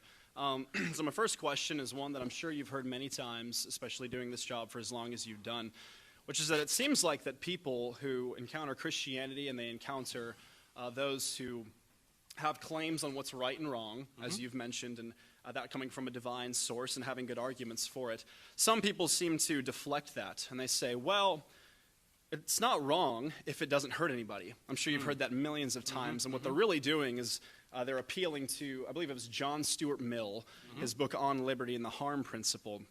I've heard that many times. I'm sure you had as well. I'm just wondering if you could speak to that from a scriptural standpoint on where theology of the Christian religion lies on that. Well, sure. Let's use a thought experiment. Suppose a doctor is going to operate on a woman, and he puts her under anesthesia, and then he rapes her while she's under anesthesia, and she never knows it. He doesn't give her a disease. He doesn't make her pregnant. Was that okay to do? No. Ali Beth Stuckey was just on Jubilee.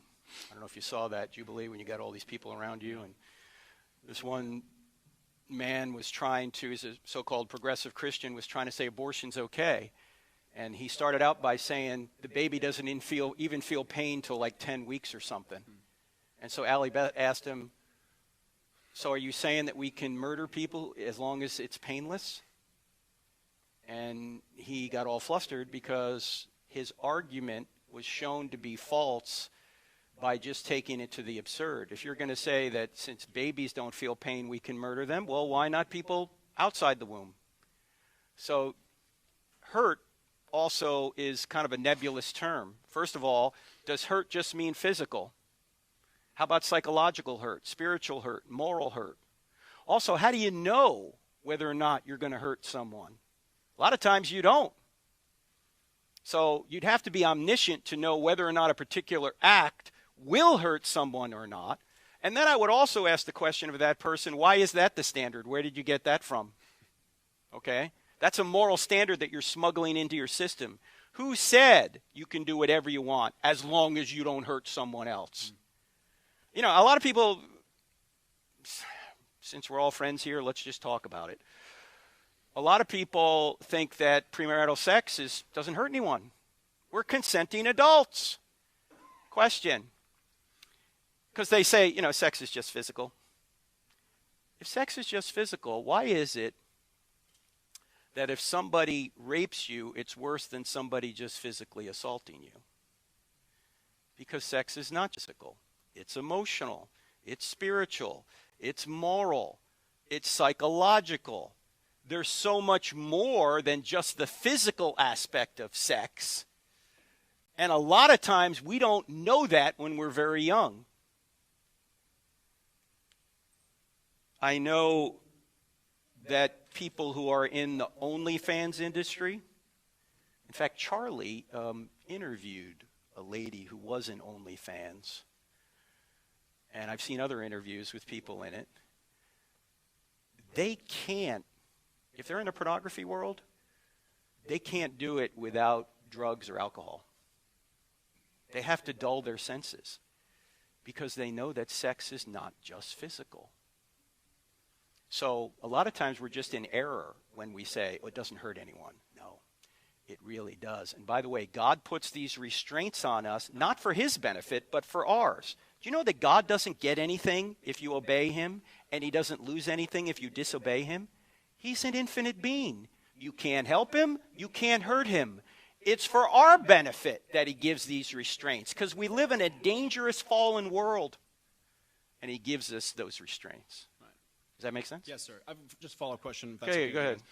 So I want to kind of circle back to another argument that you were mentioning, and you mentioned John 17 and Ephesians 4. Right. And in John 17, in verse 21, Jesus is praying, and he prays that, as you mentioned, the believers, that they all will be one, as you and I, the Father, are one. And he mentioned that in Ephesians 4, Paul also says that the church, or more specifically the officers of the church, are intended to build up the body of Christ till we all come to the unity of the faith, to the knowledge of the Son of God, to a perfect man, to the measure of the stature of the fullness of Christ. And he goes on and on and on, right? So my question is, without the hierarchy of the Catholic Church, which really does kind of it kind of mitigates disagreement within the Catholic Church, but in Protestantism it's not that way at all. There seems to be a multiplicity of interpretations of any passage beyond just the cores of the belief, and it's not united. And that's a major critique I've heard against Protestantism because of that. What do you think will bring us to Paul's vision of Ephesians 4, where we've all reached that unity? Well, remember, no matter what church we're in, no matter what denomination we're in, the church is full of sheep and goats.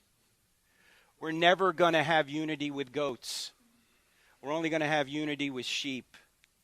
And I know, look, I come from a Roman Catholic background. I know that we think there are advantages to having this hierarchy, and when we have a pope, we have someone who can interpret the scriptures for us. But if you think about this, it doesn't really help. Why? Because whatever the pope says, we still need to interpret.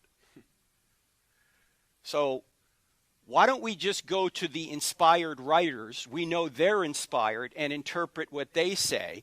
Why go to a man who we argue over whether or not he has some special insight and try and interpret what he said after he tried to interpret what they said? Now, I'm not saying that other people interpreting the scriptures may not help us understand it. It does. There's people who know the languages better, know history and all this stuff. But to say that one guy is the interpreter still requires us to interpret what he said. So I don't see the great advantage in that. Yeah, a lot of times Catholics also, I've realized you mentioned history. They refer a lot to the patristic citations, so the church fathers. Sure. Is there anything that, any thoughts? Well, the problem is not all the church fathers agreed either. Right. And so how do you differentiate that, okay? And remember, there are things that are essential in the Scriptures and are things that are secondary matters. Paul talks about that in Romans 14. He said, don't impose your will on secondary matters on other people, and don't have other people impose their will on secondary matters on you. So there are disputable matters. The word is disputable, he talks about in Romans 14. But no, it's not. We're not going to have ultimate unity until we have the beatific vision as described in 1 John 3, when we all get to heaven. There's always going to be sheep and goats in the church. Yeah. Until we see him and we're known as we're known. Yes, sir. Very good. Awesome. Thank you so much. Thank you, Carter. Appreciate it. Yes, ma'am. Hello, my name's Olivia. First, Hey, Olivia. Thank you for your talk. It really pierced my heart. Second, I have 2 questions. Yes, ma'am. One, going on with Mill's harm principle. Uh-huh. I've heard that homosexuality is a victimless sin. That's the argument I've heard. What are tangible negative effects that it has on society? On society. Okay. Let me just ask this question.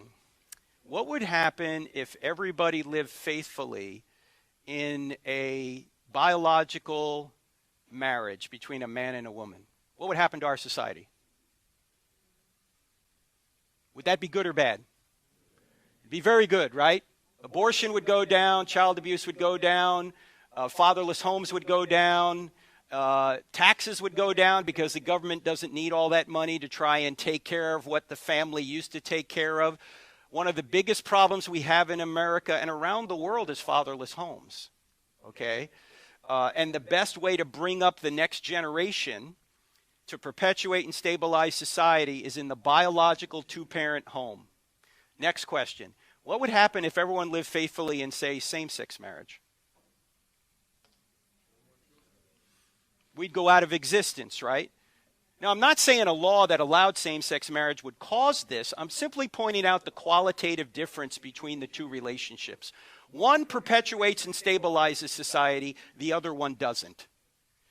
And it doesn't make any sense to equate two things that are not equal. The reason the government's involved in marriage is to perpetuate and stabilize society, to make an institution that protects children. The problem is when you say we have same-sex marriage now, is you're making the institution of marriage genderless. And if it's genderless, that means it has nothing to do with children. And if there isn't an institution to protect children called marriage, what is the institution that protects children? There isn't one. And by the way, it wasn't the same-sex LGBTQ community that gave us same-sex marriage. You know who it was?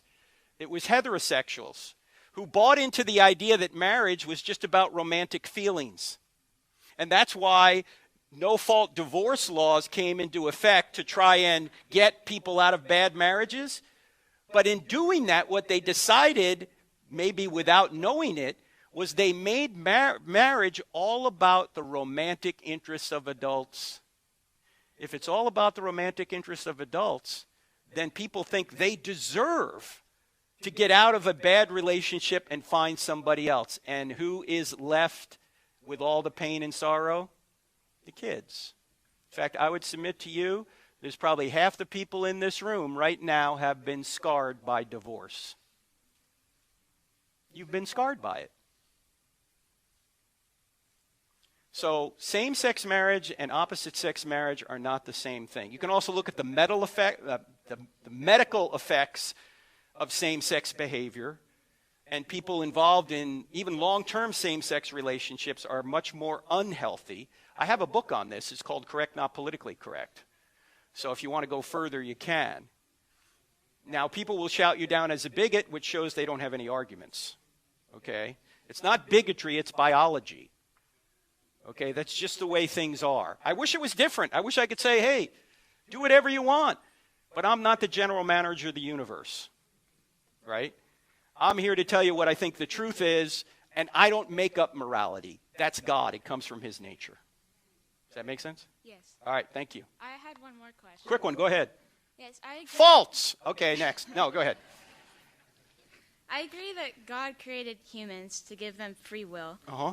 But why did he make the road to heaven so narrow? Why is it that he created both people who can choose to reject him and people who can choose to choose him? Why didn't he just create people who would choose him?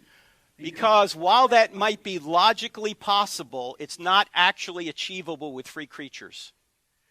Could God create a universe where everyone believed? Logically, it's possible, but it's not actually achievable because if people are free, they're free. It could be that the biggest universe God could create where people who he made would all believe in him might be like 5 people. If he goes beyond 5, the 6th guy is going to go, I don't want you, God. So is God obligated to only create a universe of 5 people? No. So he creates the universe we're in where the maximum number of people are saved and the minimum number of people are lost.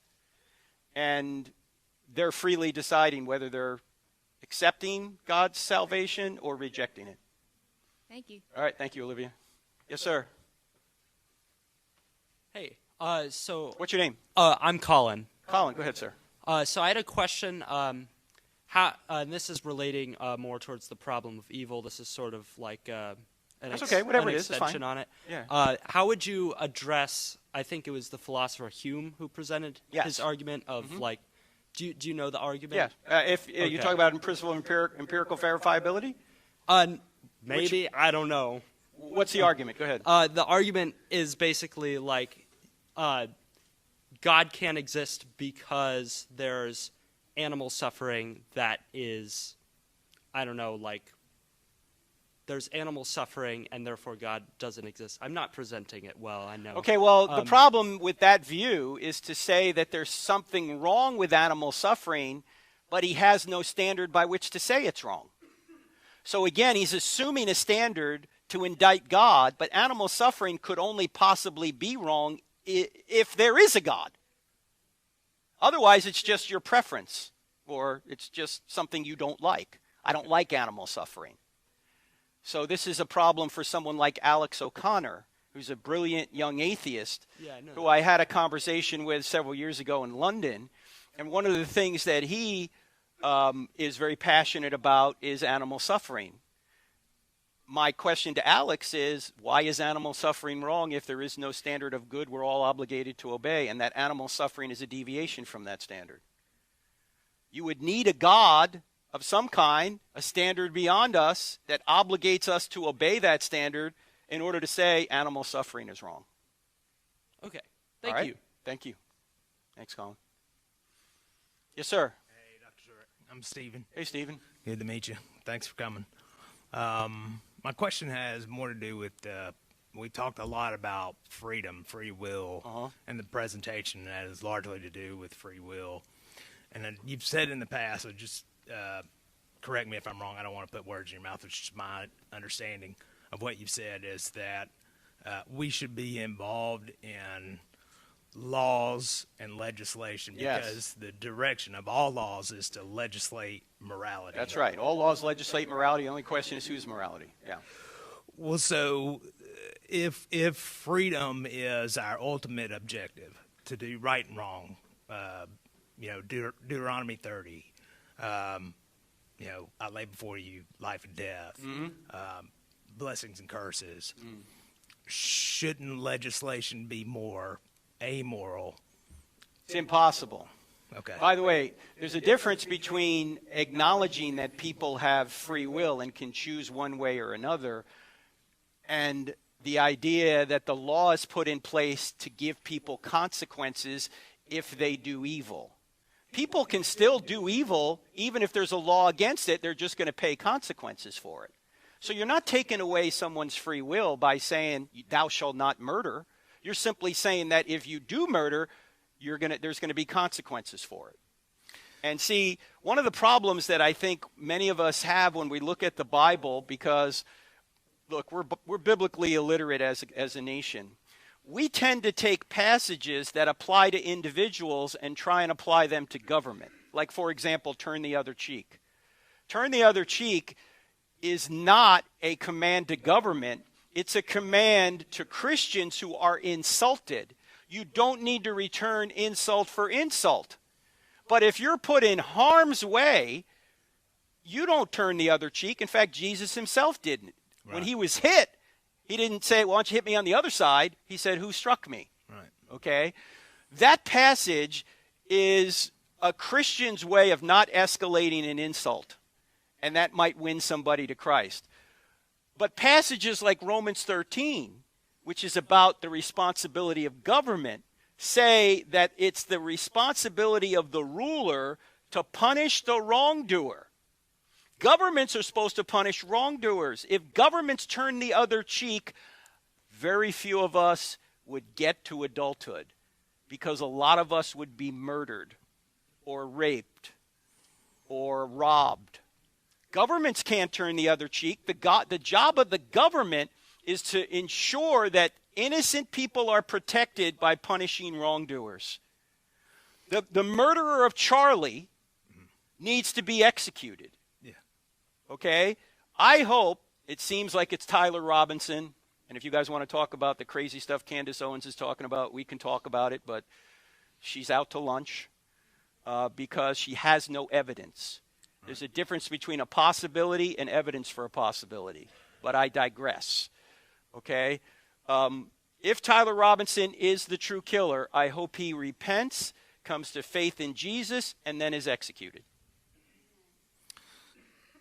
So, just to circle back, I think our minds automatically go to what most of us would agree is evil. Murder, obviously, but say like your instance of no-fault divorce, Bible-believing Christians, whether it happens or it doesn't happen, see divorce as immoral. However, there's laws on the books that permit divorce as a circumstance of insert reason here, where biblically adultery is really the only... Or abandonment, yeah. Yeah. Okay, so what are we supposed to advocate for in the public square? We're supposed to advocate for the morality we think is correct, which is the biblical morality. Now, we're not establishing a theocracy when we're doing that. We're not saying that you have to be a Christian or you have to participate in certain rites and rituals. What we're saying is that you have to treat people a certain way, and everybody's trying to do that. Atheists are trying to impose their moral point of view. Hindus, Muslims, agnostics, whatever, they're all trying to impose a certain point of view. The only question is, what's the right point of view? And if you think that the biblical view is correct, then you ought to impose that. Now, generally, biblical morality, especially the morality that we find in the New Testament, because that's the covenant we're under now, tracks very well with natural law. We hold these truths to be self-evident. However, there are religions out there that do not track well with natural law, like Islam. Sharia law does not track with natural law. Sharia law says that, women are second-class citizens, and if you're not a Muslim, you're a second-class citizen, and we're going to treat you differently, maybe even kill you. That doesn't track with natural law, but Christianity does. Yeah. Okay. All right? All right, thank you. Thank you, Stephen. I can tell you right now that, what? Oh, I'm sorry, it is? Oh, I'm sorry. I'm sorry, guys. I didn't know we had to leave right at 8:30, but I can tell you this will be the hardest question, because kids always have the best questions, and they ask questions adults are afraid to ask. Watch. Hi, what's your name? Caroline. Caroline? Sweet Caroline. Go ahead, Caroline. What was your favorite memory with Charlie Kirk? Say that a little louder. What was your favorite memory with Charlie Kirk? Oh, well, this is easier. Okay, good. What was my favorite memory with Charlie Kirk? Probably going on those walks with him, because we would just talk about so many different things without anybody around us, without our phones, and so we would talk about the real important matters of life. And some people will say that, it's hard to mentor somebody smarter than you, but not with Charlie, because the only thing that exceeded his intellect was his humility. In fact, he was somebody that could learn from anybody, and that's what he did. And it's a lesson for all of us. All of us can learn from other people. This is why we ought to have conversations rather than shout people down, right? This is why we ought to have free speech. In fact, when we deny free speech to people, what we're saying is that we are infallible and we can't learn anything. We're not infallible. We can learn things. So that's my favorite memory, is hanging out with Charlie at night, just walking through the streets of Phoenix, talking about all those issues. Thank you. Thank you, Caroline. All right. Ladies and gentlemen, I'm sorry. I guess we got to go because of the room. But I want to thank TPUSA, Will and Jenna, and all of you folks who put this on. And thank you for being here. Thank you for what you're doing through TPUSA. And I would urge everyone in here who are Christians, now's the time to speak up. Hearts are tender. It's time to move forward. I think we're experiencing somewhat of a revival in this country right now. In fact, it might even be happening around the world. But it can only happen if people speak up and care enough about people to say something and to serve other people. So let's do that. All right? Thanks, everyone.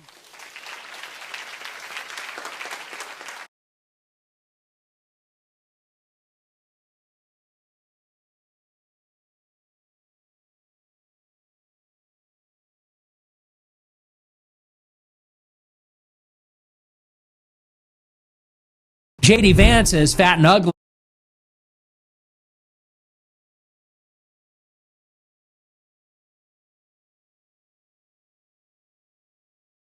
J.D. Vance is fat and ugly and has an Indian wife who is the daughter of immigrants, and his kids are all brown. And Gavin Newsom has a... Listen how he said it. Listen, and his children are all brown. It's like, yeah, that's gross, right?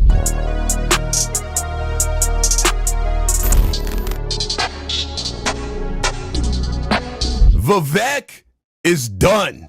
Video by the amazing Lucas. The racist base turned on him in Ohio. Oh, it looks like all of that tap dancing did not work. Vivek is done. Oh my goodness. So I'm sure many of you guys are well aware that Trump has recently endorsed Vivek Ramaswamy for Ohio governor. Right. And I gotta be honest with you, that's probably the most tone-deaf thing he could do given the political climate right now. Because there's one teeny tiny little problem in his endorsement of Vivek Ramaswamy for Ohio governor. He's brown. And that is, no one in Ohio wants Vivek Ramaswamy for Ohio's governor. For sure.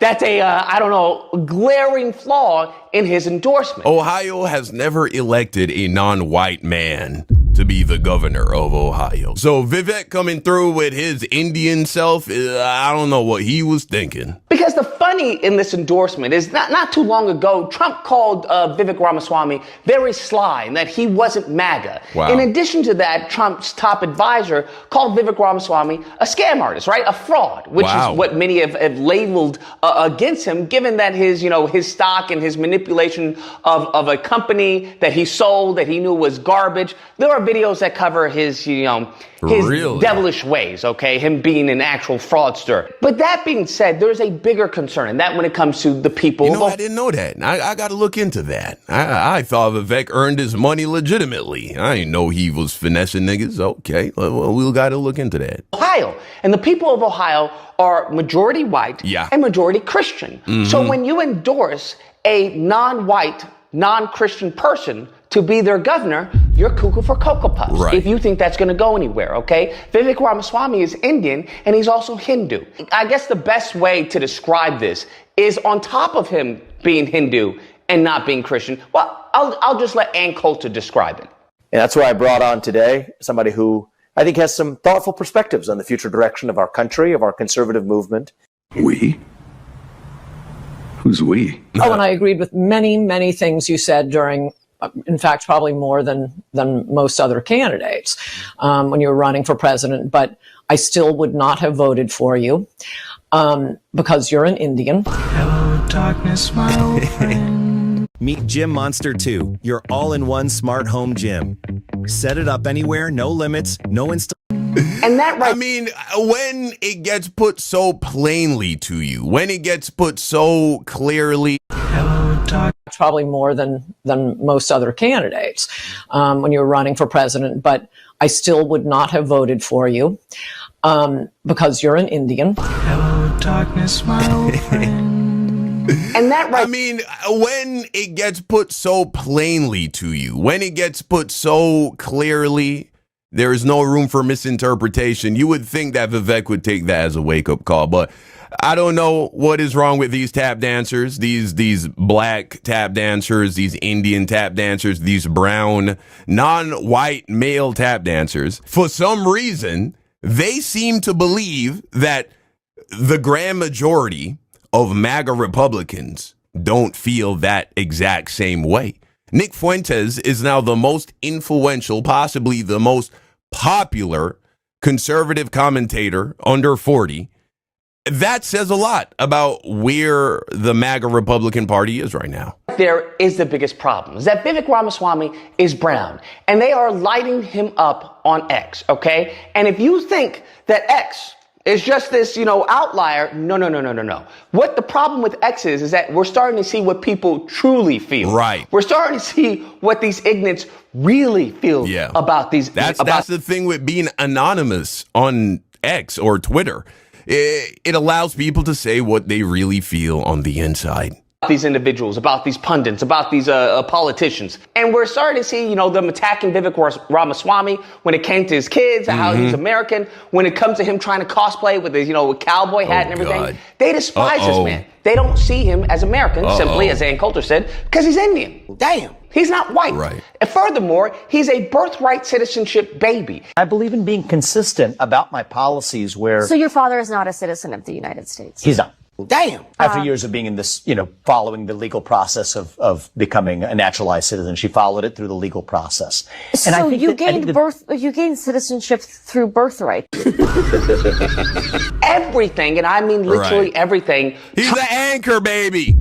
Vivek Ramaswamy is an anchor baby. And that's hilarious. Trump is running against or ran against. He even tried to get rid of birthright citizenship, okay? Do you understand these people despise Vivek? Vivek. Oh my God, look at this shit right here. They doing this boy dirty. God damn. Allow me to explain your country's identity to you and how it includes me. Lord have mercy, man. Why is he trying to appeal to these people? Is everything they hate with this country. You need to understand this. Vivek is the epitome of their worst fears imagined.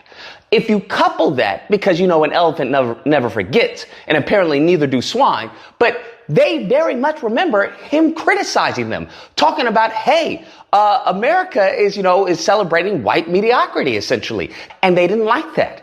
They still haven't forgiven him. Mm-hmm. Once he got kicked off the Doge for saying that, what did they do? They showed him in a 7-Eleven talking about, thank you very much. They have yet again showed him that they don't like you, bruh. They don't want you. And culture showed you they don't like you. When you did your interview with your shoes off and your socks off, they're getting on him for that. Like, this isn't an American. We have him go back to Indian. And they're saying, if you're so great, why did he do that? After all of the tap dancing and trying to pretend to be a white man, why would he go? He's schizophrenic. He's delusional. Why would he go on an interview barefooted? Make India great again, huh? We don't need that. We don't actually need that. You can go back to India. You want to fix a country? Go and fix your own country. You are Indian. You married an Indian. You had Indian kids. You gave them Indian names. You don't embrace the Christian God. You still profess the Hindu faith.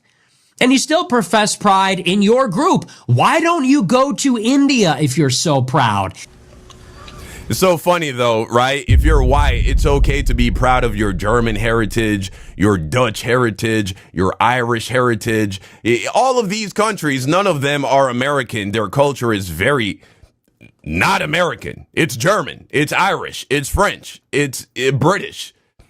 But yet, that is perfectly okay with these MAGA Republicans. You can embrace your German heritage and be American at the same time. Ain't that some? And if you compound this on top of the documentary that allegedly was supposed to be coming out by the YouTuber who went to India and engaged in the poop throwing festival. Wow. Oh my God. Electing and endorsing an Indian person right now, bro. Good luck. Yeah. Good luck, because there is going to have to. So they really do that over there in India? To my Indian viewers, I fuck with y'all. You know what I'm saying? The ones of y'all that aren't trying to glaze the white supremacists. What's up with that? Truly, what? I don't get that. Be some serious image rebranding, okay? Some serious image rebranding for Vivek Ramaswamy to hold any water in Ohio, okay? And we see the polling, and the polling's not looking good. Trump won that every single time, and Vivek he's struggling. Wow. Because these people are sick and tired of what they view as foreigners and immigrants taking their jobs. And offering to do the same work for next to nothing. They took our job. That's what you have to understand. This whole H-1B visa, they're sick and tired of them taking their jobs. So you're now trying to put another Indian person to take their job. That's how they view it. And I saw a post. There was one person who was like, yo, I'll vote for the white liberal lady before I vote. I thought MAGA Republicans cared about meritocracies. I thought they wanted the best guy for the job to do it and that it shouldn't be based on race. Isn't that why they keep complaining about DEI and they keep complaining about affirmative action, which they've already destroyed?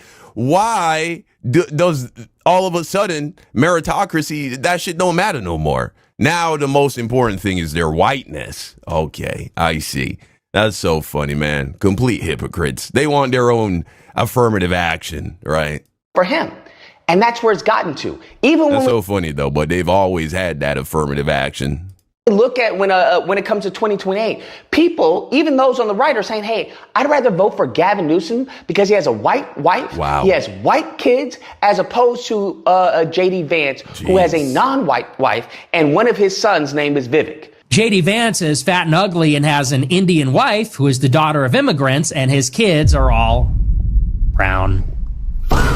And Gavin Newsom has a... Listen how he said it. Listen, and his children are all brown. It's like, yeah, that's gross, right? This is how a lot of MAGA Republicans feel, man. A beautiful white wife and beautiful white children. That is the audience that you have cultivated, okay? And like I said, I got my popcorn and I'm enjoying the show. It is amazing, bro. Right. I wish I had it on TiVo so I could boop, boop, like rewind it and pause it and just slow-mo certain actions, right? Because it's hysterical. They spent their entire time lambasting, ridiculing, being attack dogs for racists, to attack black people, right? Vivek Ramaswamy, oh, this is racism, right? Dinesh D'Souza is another one of them. Oh, Nikki Haley, another one. All these people did was attacked. And now, look what's happening. Their masters have turned around and they whipping them, bruh. They tell them, hey, you know what? How about you get out of here? We don't need you anymore. And now the attack dog is going, yeah, this is what you need to understand about house niggas. They were never put in high levels of authority in regards to what happens on the property. You can get up there, you know, think about Stephen from Django. He had some authority, he had some power, he had some privilege, but a few things to note. There was only one Stephen on that entire plantation, right?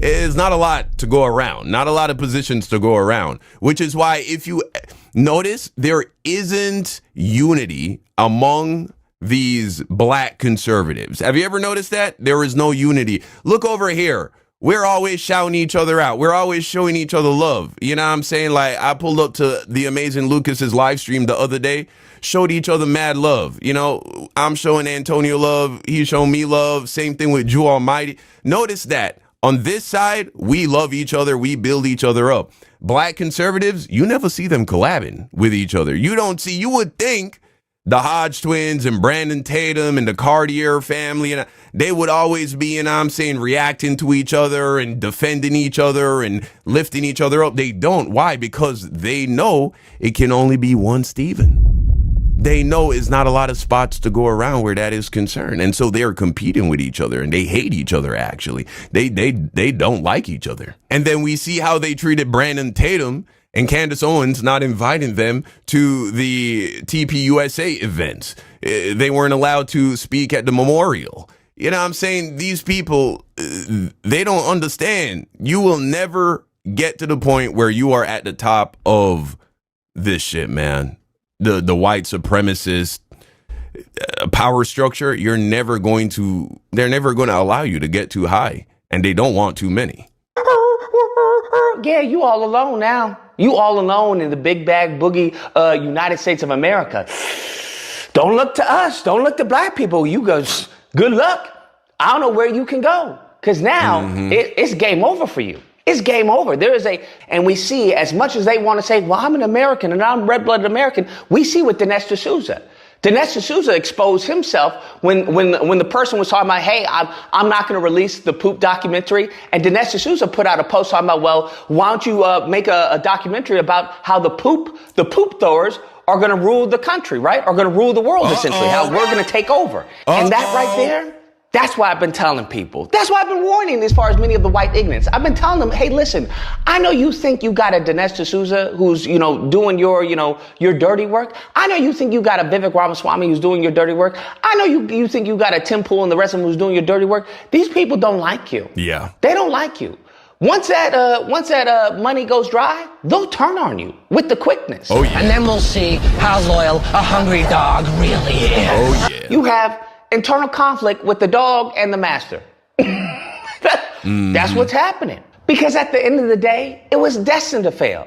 All we wanted was peace and to live in harmony, okay? That's all black people wanted. Y'all couldn't accept that. The lineage evil couldn't accept that. You wanted death and destruction of a group of people who have done no wrong to you. Right. We didn't enslave you. We didn't tell you couldn't vote. We didn't tell you to drink at that water fountain. We didn't tell you couldn't live in this neighborhood. But for some reason, that's why I say, the lineage of evil, for some reason, something about your DNA or however you evolved or devolved caused you to have such animus towards us that you invited people who did not even have your best interest at heart. They were just taking a paycheck. Yeah. And that's what we're seeing. We're seeing all the brown. And that's the thing. That's the reason why by the majority of these MAGA Republicans, because they know that it's just grifting.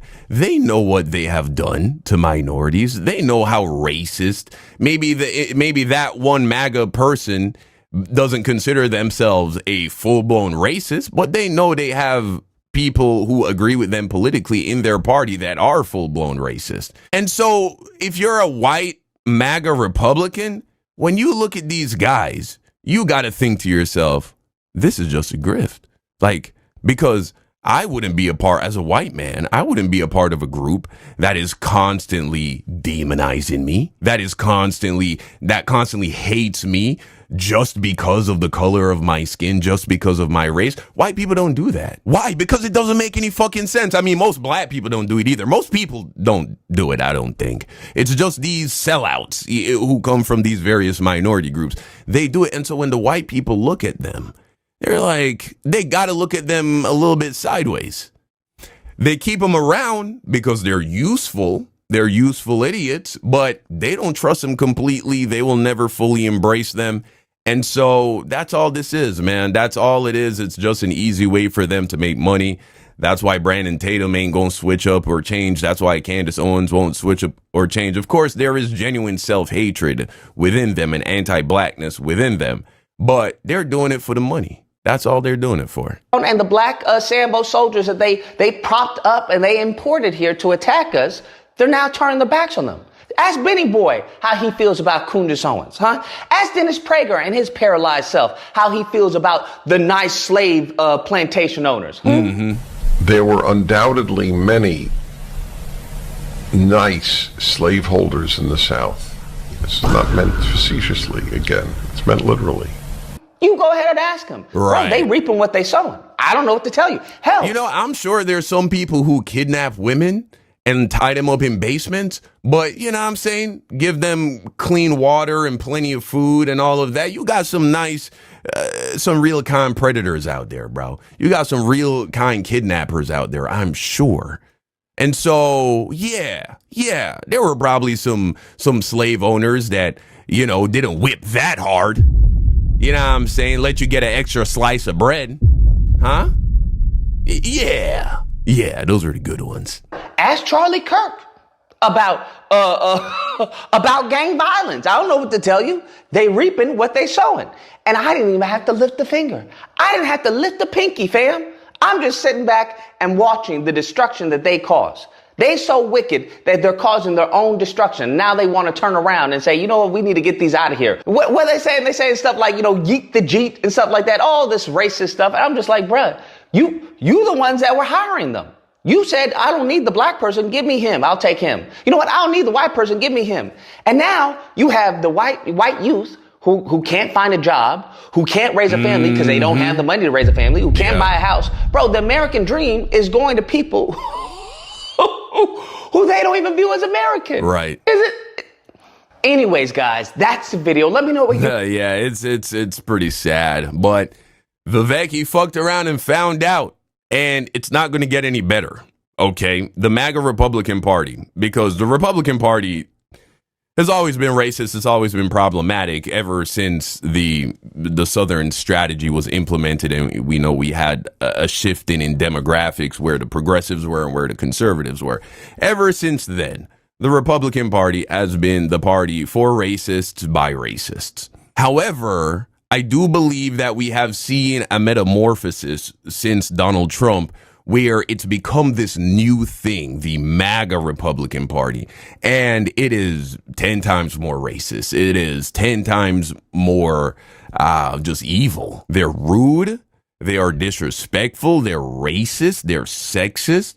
And they're completely hypocritical. They scream about Jesus the loudest, but they do not care to implement Jesus's morals and Jesus's values, right? We know the story of the Good Samaritan. We know the story where Jesus spoke about the man who died, the poor man who died, and then went and rested on Abraham's bosom. Time and time again, Jesus set so many examples about prioritizing and helping the poor, the disenfranchised, the weak, the sick. And what does the MAGA Republican Party want to do? It wants to rip families apart, deport people. It wants to push mass incarceration. It wants to take away people's food stamps. It wants to take away people's ability to afford health care. This is what they say they want to do. Tell me, how would Jesus feel about that? Like, honestly, all of these MAGA Republicans that are celebrating food stamps being disrupted due to the shutdown, which is ended now thanks to 8 Democrat senators that sold out the Democrat Party and the American people. But we all saw it online. So many people weren't able to receive their food stamps. What do you think Jesus would say if Donald Trump turned to Jesus Christ from the Bible and said, hey, we have all these hungry people, all these starving people. What should I do? What would Jesus say? What would Jesus do? Jesus would make sure that the people are fed. And so why aren't these MAGA Republicans saying, look, let's make sure people are fed. Let's make sure people are okay. God will provide. God will provide. Why don't they take that attitude? It's because they do not actually stand for the moral teachings of Jesus Christ, bro. And that is the case for the majority of white Christianity. They stand for something far different, and it is not good. But hey, man, you let me know what you think in the comment section down below. Thank you for watching, and until next time, peace.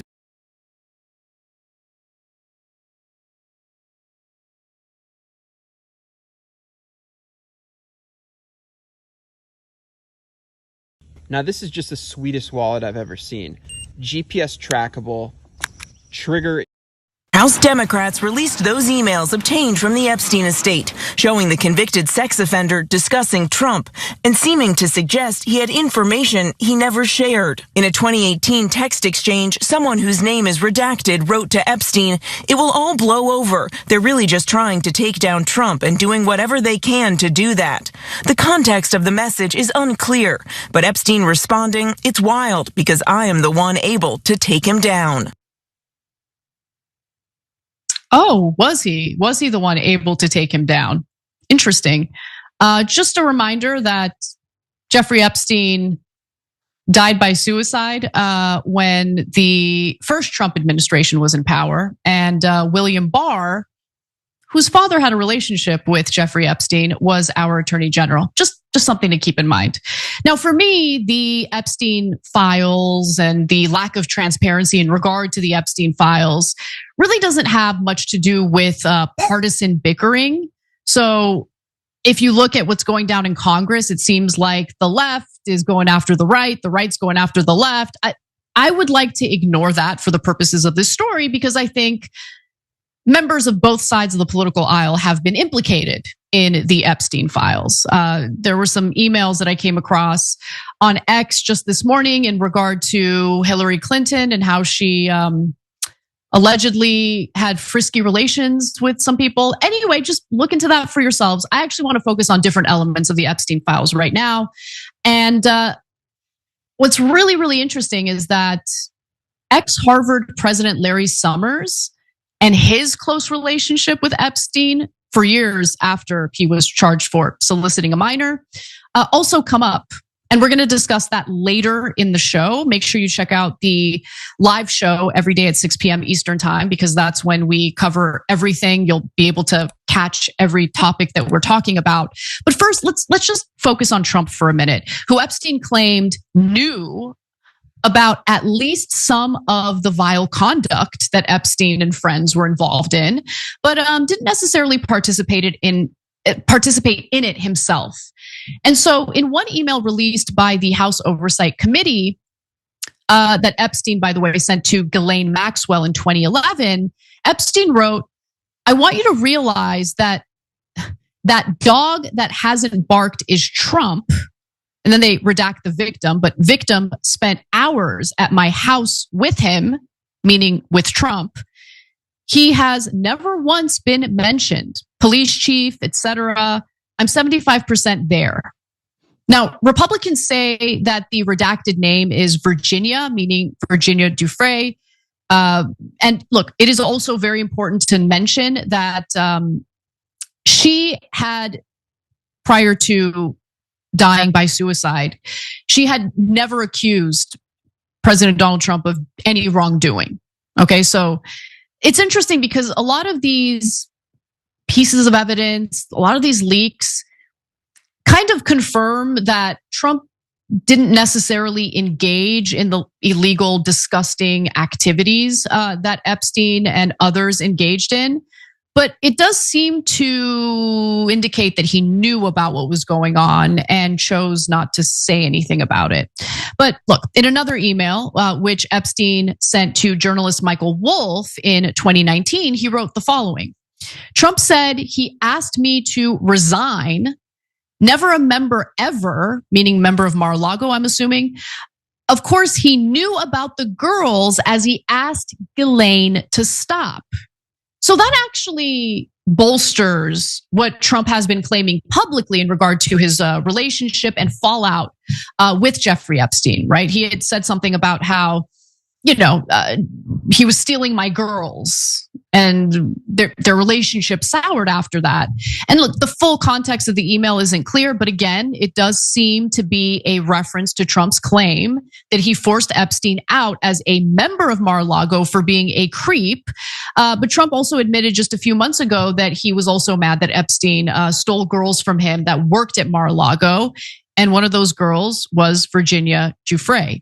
So in another email from February of 2019, Epstein tells Michael Wolff that a victim whose name was redacted worked at Mar-a-Lago. Trump knew of it and came to my house many times during that period, but that he never got a massage. So again, there are emails, there's some information here that seems to clear Trump of any, wrongdoing as it pertains to the rape of minors. But I also feel like Trump knew, and I'm sure others within our government knew what Epstein was up to and chose not to say a damn thing about it. And that really bothers me. And finally, Epstein wrote to former Treasury Secretary. Well, I'm going to get to this in just a second, but let's actually wait for a second and talk a little more about this whole Trump situation. I don't know why Trump is panicking about the release of the Epstein files. I don't know why he's engaging in an obvious cover-up of the Epstein files. But the reason why it's important, in my mind, for us to have this transparency, well, two reasons. I would say one of the reasons is that, hey, if we do have people in positions of power in our government, and it turns out they're sick pedophiles, and maybe a foreign government has that dirt on them and as a result uses blackmail to control them, well, they should be ousted. The American people should know who those people are and they should be ousted. It's that simple. The other thing is, if all this information comes out and we're able to identify who Israel, possibly other foreign countries, have dirt on, and we can oust them, maybe we can take our government back. Maybe we won't have foreign governments having this much influence over the foreign policy decisions of our government. You get what I'm saying? So that's why it's important to me. That's why, like, the partisan bickering about this makes me roll my eyes so hard that, like, my eyes get stuck in the back of my head. Like, it's who cares? Okay, both parties contain scumbags. I think that's abundantly clear at this point. So, at least for the purposes of this story, don't get caught up in the partisan bickering, because what matters the most is that we get the evidence and we get the information and we understand just how deep this rot runs within our government and institutions. That's what matters to me. Every time you ring the bell below, an angel gets his swings. Totally not true, but it does keep you updated on our live shows. Honestly, I tried the new bearskin hoodie, and here's the truth. Okay, first things first, this fleece is thick. It's made from 340 GSM of bearskin fleece, which is super warm, wind blocking, and regulates body heat like a beast.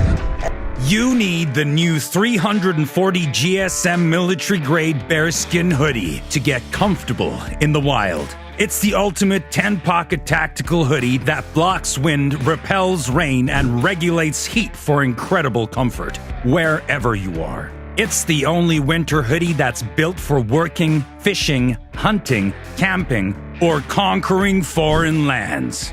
Thousands of men around the world already love wearing the bearskin hoodie instead of their regular hoodies. With over 21,000 5-star reviews on Trustpilot. Plus, now you can attach the new Heavy Storm rain jacket to the inside of the hoodie for an instant 10,000 millimeter waterproof layer that blocks the rain double time. Finally, a functional hoodie you can actually take outside and customize to make it yours. You're seeing this video because we want to offer you 60% off the bearskin hoodie with fast and free delivery from our Kentucky warehouse. And you may not see this video again, so click the button below now to reserve your order. Need more storage? Get 5 secure zip pockets outside, 2 concealed zip pockets on the inside, and 3 fleece-lined drop pockets on the inside for your valuables. So, does the bearskin hoodie actually look good on a day-to-day basis? No, it looks fantastic. With the fully adjustable design, you'll get that perfect square profile that's never too bulky or baggy, with a customized fit that's tailored to you. That's why everybody knows that guys look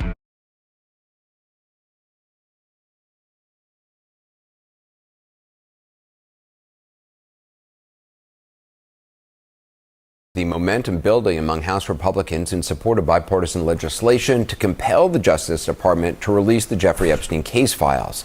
So much so that sources tell us now that House Speaker Johnson is abandoning his delaying tactics and will instead try to expedite a vote. Meantime, CNN has learned more about the special treatment that Epstein accomplice Ghislaine Maxwell is receiving at the so-called Club Fed prison, the camp she was recently transferred to, even as she pushes for the president to commute her sentence, something he has not ruled out. Would you consider a pardon or a commutation for Ghislaine Maxwell if It's something I haven't thought about. It's really something. It's something I'm allowed to do it, but it's something I have not thought about. Well, I'm allowed to give her a pardon, but nobody's approached me with it. Nobody's asked me about it. I'll take a look at it. I will speak to the DOJ. I wouldn't consider it or not consider it. I don't know anything about it. But she was convicted of child sex trafficking. Yeah, I mean, I'm going to have to take a look at it. I have to ask DOJ. Well, as she waits in the camp she was transferred to after praising the president to his former personal attorney, Todd Blanche, who's now the deputy attorney general, we've been learning about her life there. Safe to say it's a better life than her fellow inmates. CNN's MJ Lee broke the story. She joins us now. So it was already questionable that she got moved to this minimum security prison camp earlier this year. Convicted sex offenders, that normally doesn't happen. Tell us what you've learned about her life since getting there. Well, there's no question, Anderson, that she is being given accommodations that would not be typically given to the average inmate. And this photo, actually, that we're looking at on the screen was taken on September 20th at this Bryan, Texas minimum security prison facility. According to the photographer that day, she was seen during the lunch break carrying folders, a clear backpack, and headphones. But just in terms of the details that we learned about her life, the big thing is that she's largely isolated, and she's being afforded a level of privacy that inmates typically don't get. For example, her roommates at some point were moved out of her room. There are typically 4 roommates that share a room at this prison facility. When she didn't like at one point that inmates were able to look into her cell, sitting at tables that were close to the entrance, the tables were then moved. We also have an example of her using the chaplain's office at the chapel at the prison for visitations outside of regular visitation hours. A couple other details: meals and mail were at one point being brought to her. We're also learning that she has unlimited access to toilet paper. Typically, just for context, each inmate gets 2 rolls per week. Anything over that, you have to go to the commissary and buy a roll at $2.25 a pop. So remember, the important context and the timing of this is really important too, because there was this whistleblower that came out earlier this week and talked about some of these details and some additional details as well, including the fact that Maxwell apparently is working on a commutation application, and the prison's warden has been giving her help as she has been working on that. And some of Maxwell's fellow inmates are apparently upset about her being there. Are they speaking out? Yeah, there was a lot of shock and I think outrage for many of the inmates inside this prison because, as you noted, when you are a convicted child sex trafficker and you also have the vast majority of that sentence still to serve, you don't just end up at a minimum security prison. And I'm told that the warden at one point actually had a town hall meeting with all of the inmates after Maxwell arrived, and she basically said, do not talk about her to anybody. And she also said, look, she's going to be treated like any other inmate. But there's an example of one fellow inmate at Bryan. Her name is Julie Howell, and she actually ended up giving a comment to a reporter. She actually had a daughter who was the victim of sex trafficking, so you can imagine why the presence of Maxwell in her prison would have been especially sort of troubling for her and really offensive, I think, in her view. And after she gave this comment to a reporter, she was summoned to the lieutenant's office, she was scolded, and then she eventually was transferred out of Bryan to a higher security prison in Houston. And what's interesting, Anderson, is that we have learned that apparently this has happened to several other inmates as well who have expressed concern about Maxwell being there. And has anyone offered any explanation as to why Maxwell is being given special treatment? Yeah, I mean, first of all, we don't have actually a good answer as to why she was transferred to this Texas prison in the first place. So that's question number one. And second, in terms of just the different accommodations that are being made, a BOP official basically said that they have a duty to make sure that any inmate, regardless of who they are, they have to be kept safe. And an official said that basically there had been death threats that were being made to her. And so all of these accommodations were really important to try to keep her safe.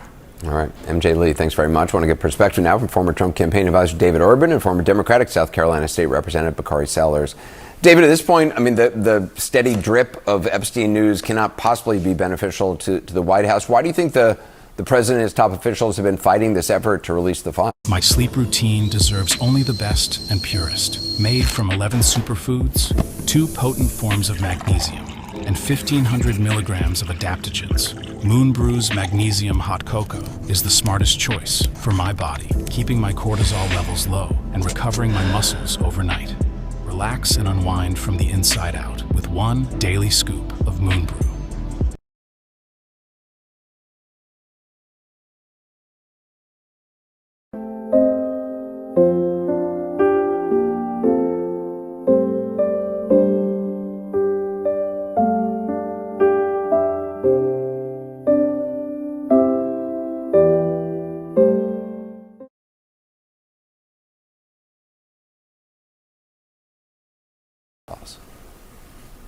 Anderson, I have no idea.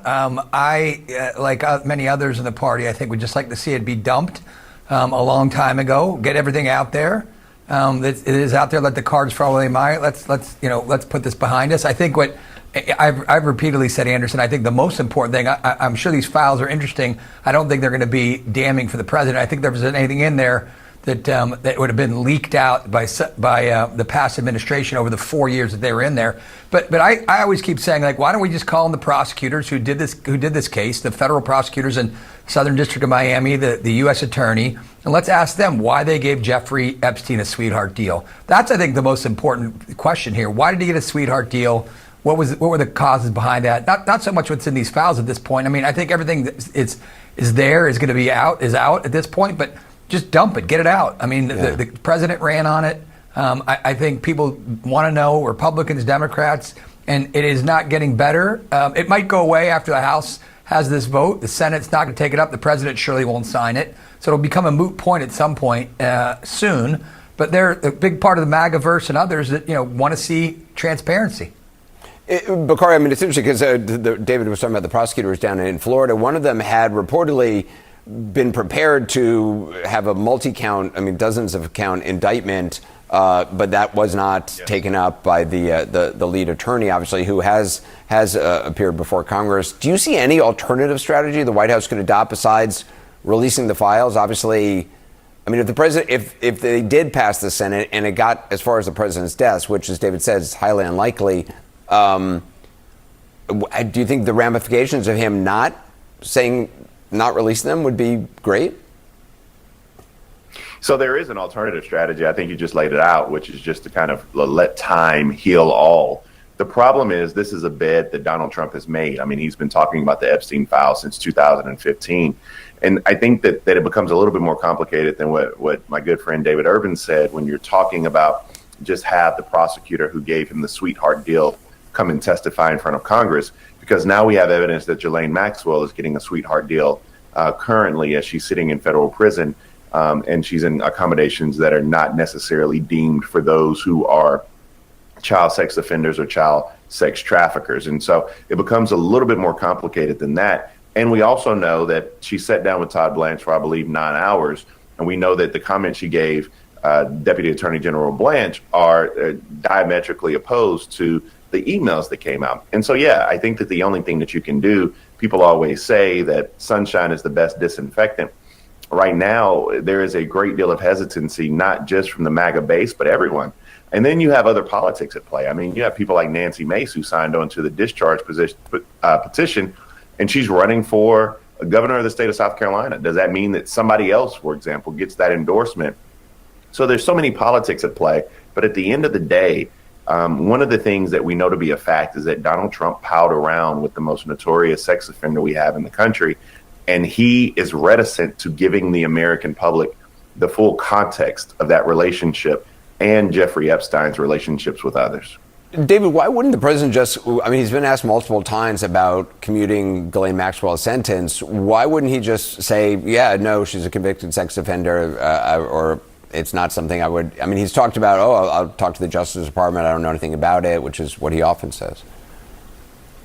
Hey, Anderson, I don't have an answer for you. I don't know. I dispute with what Bakari says.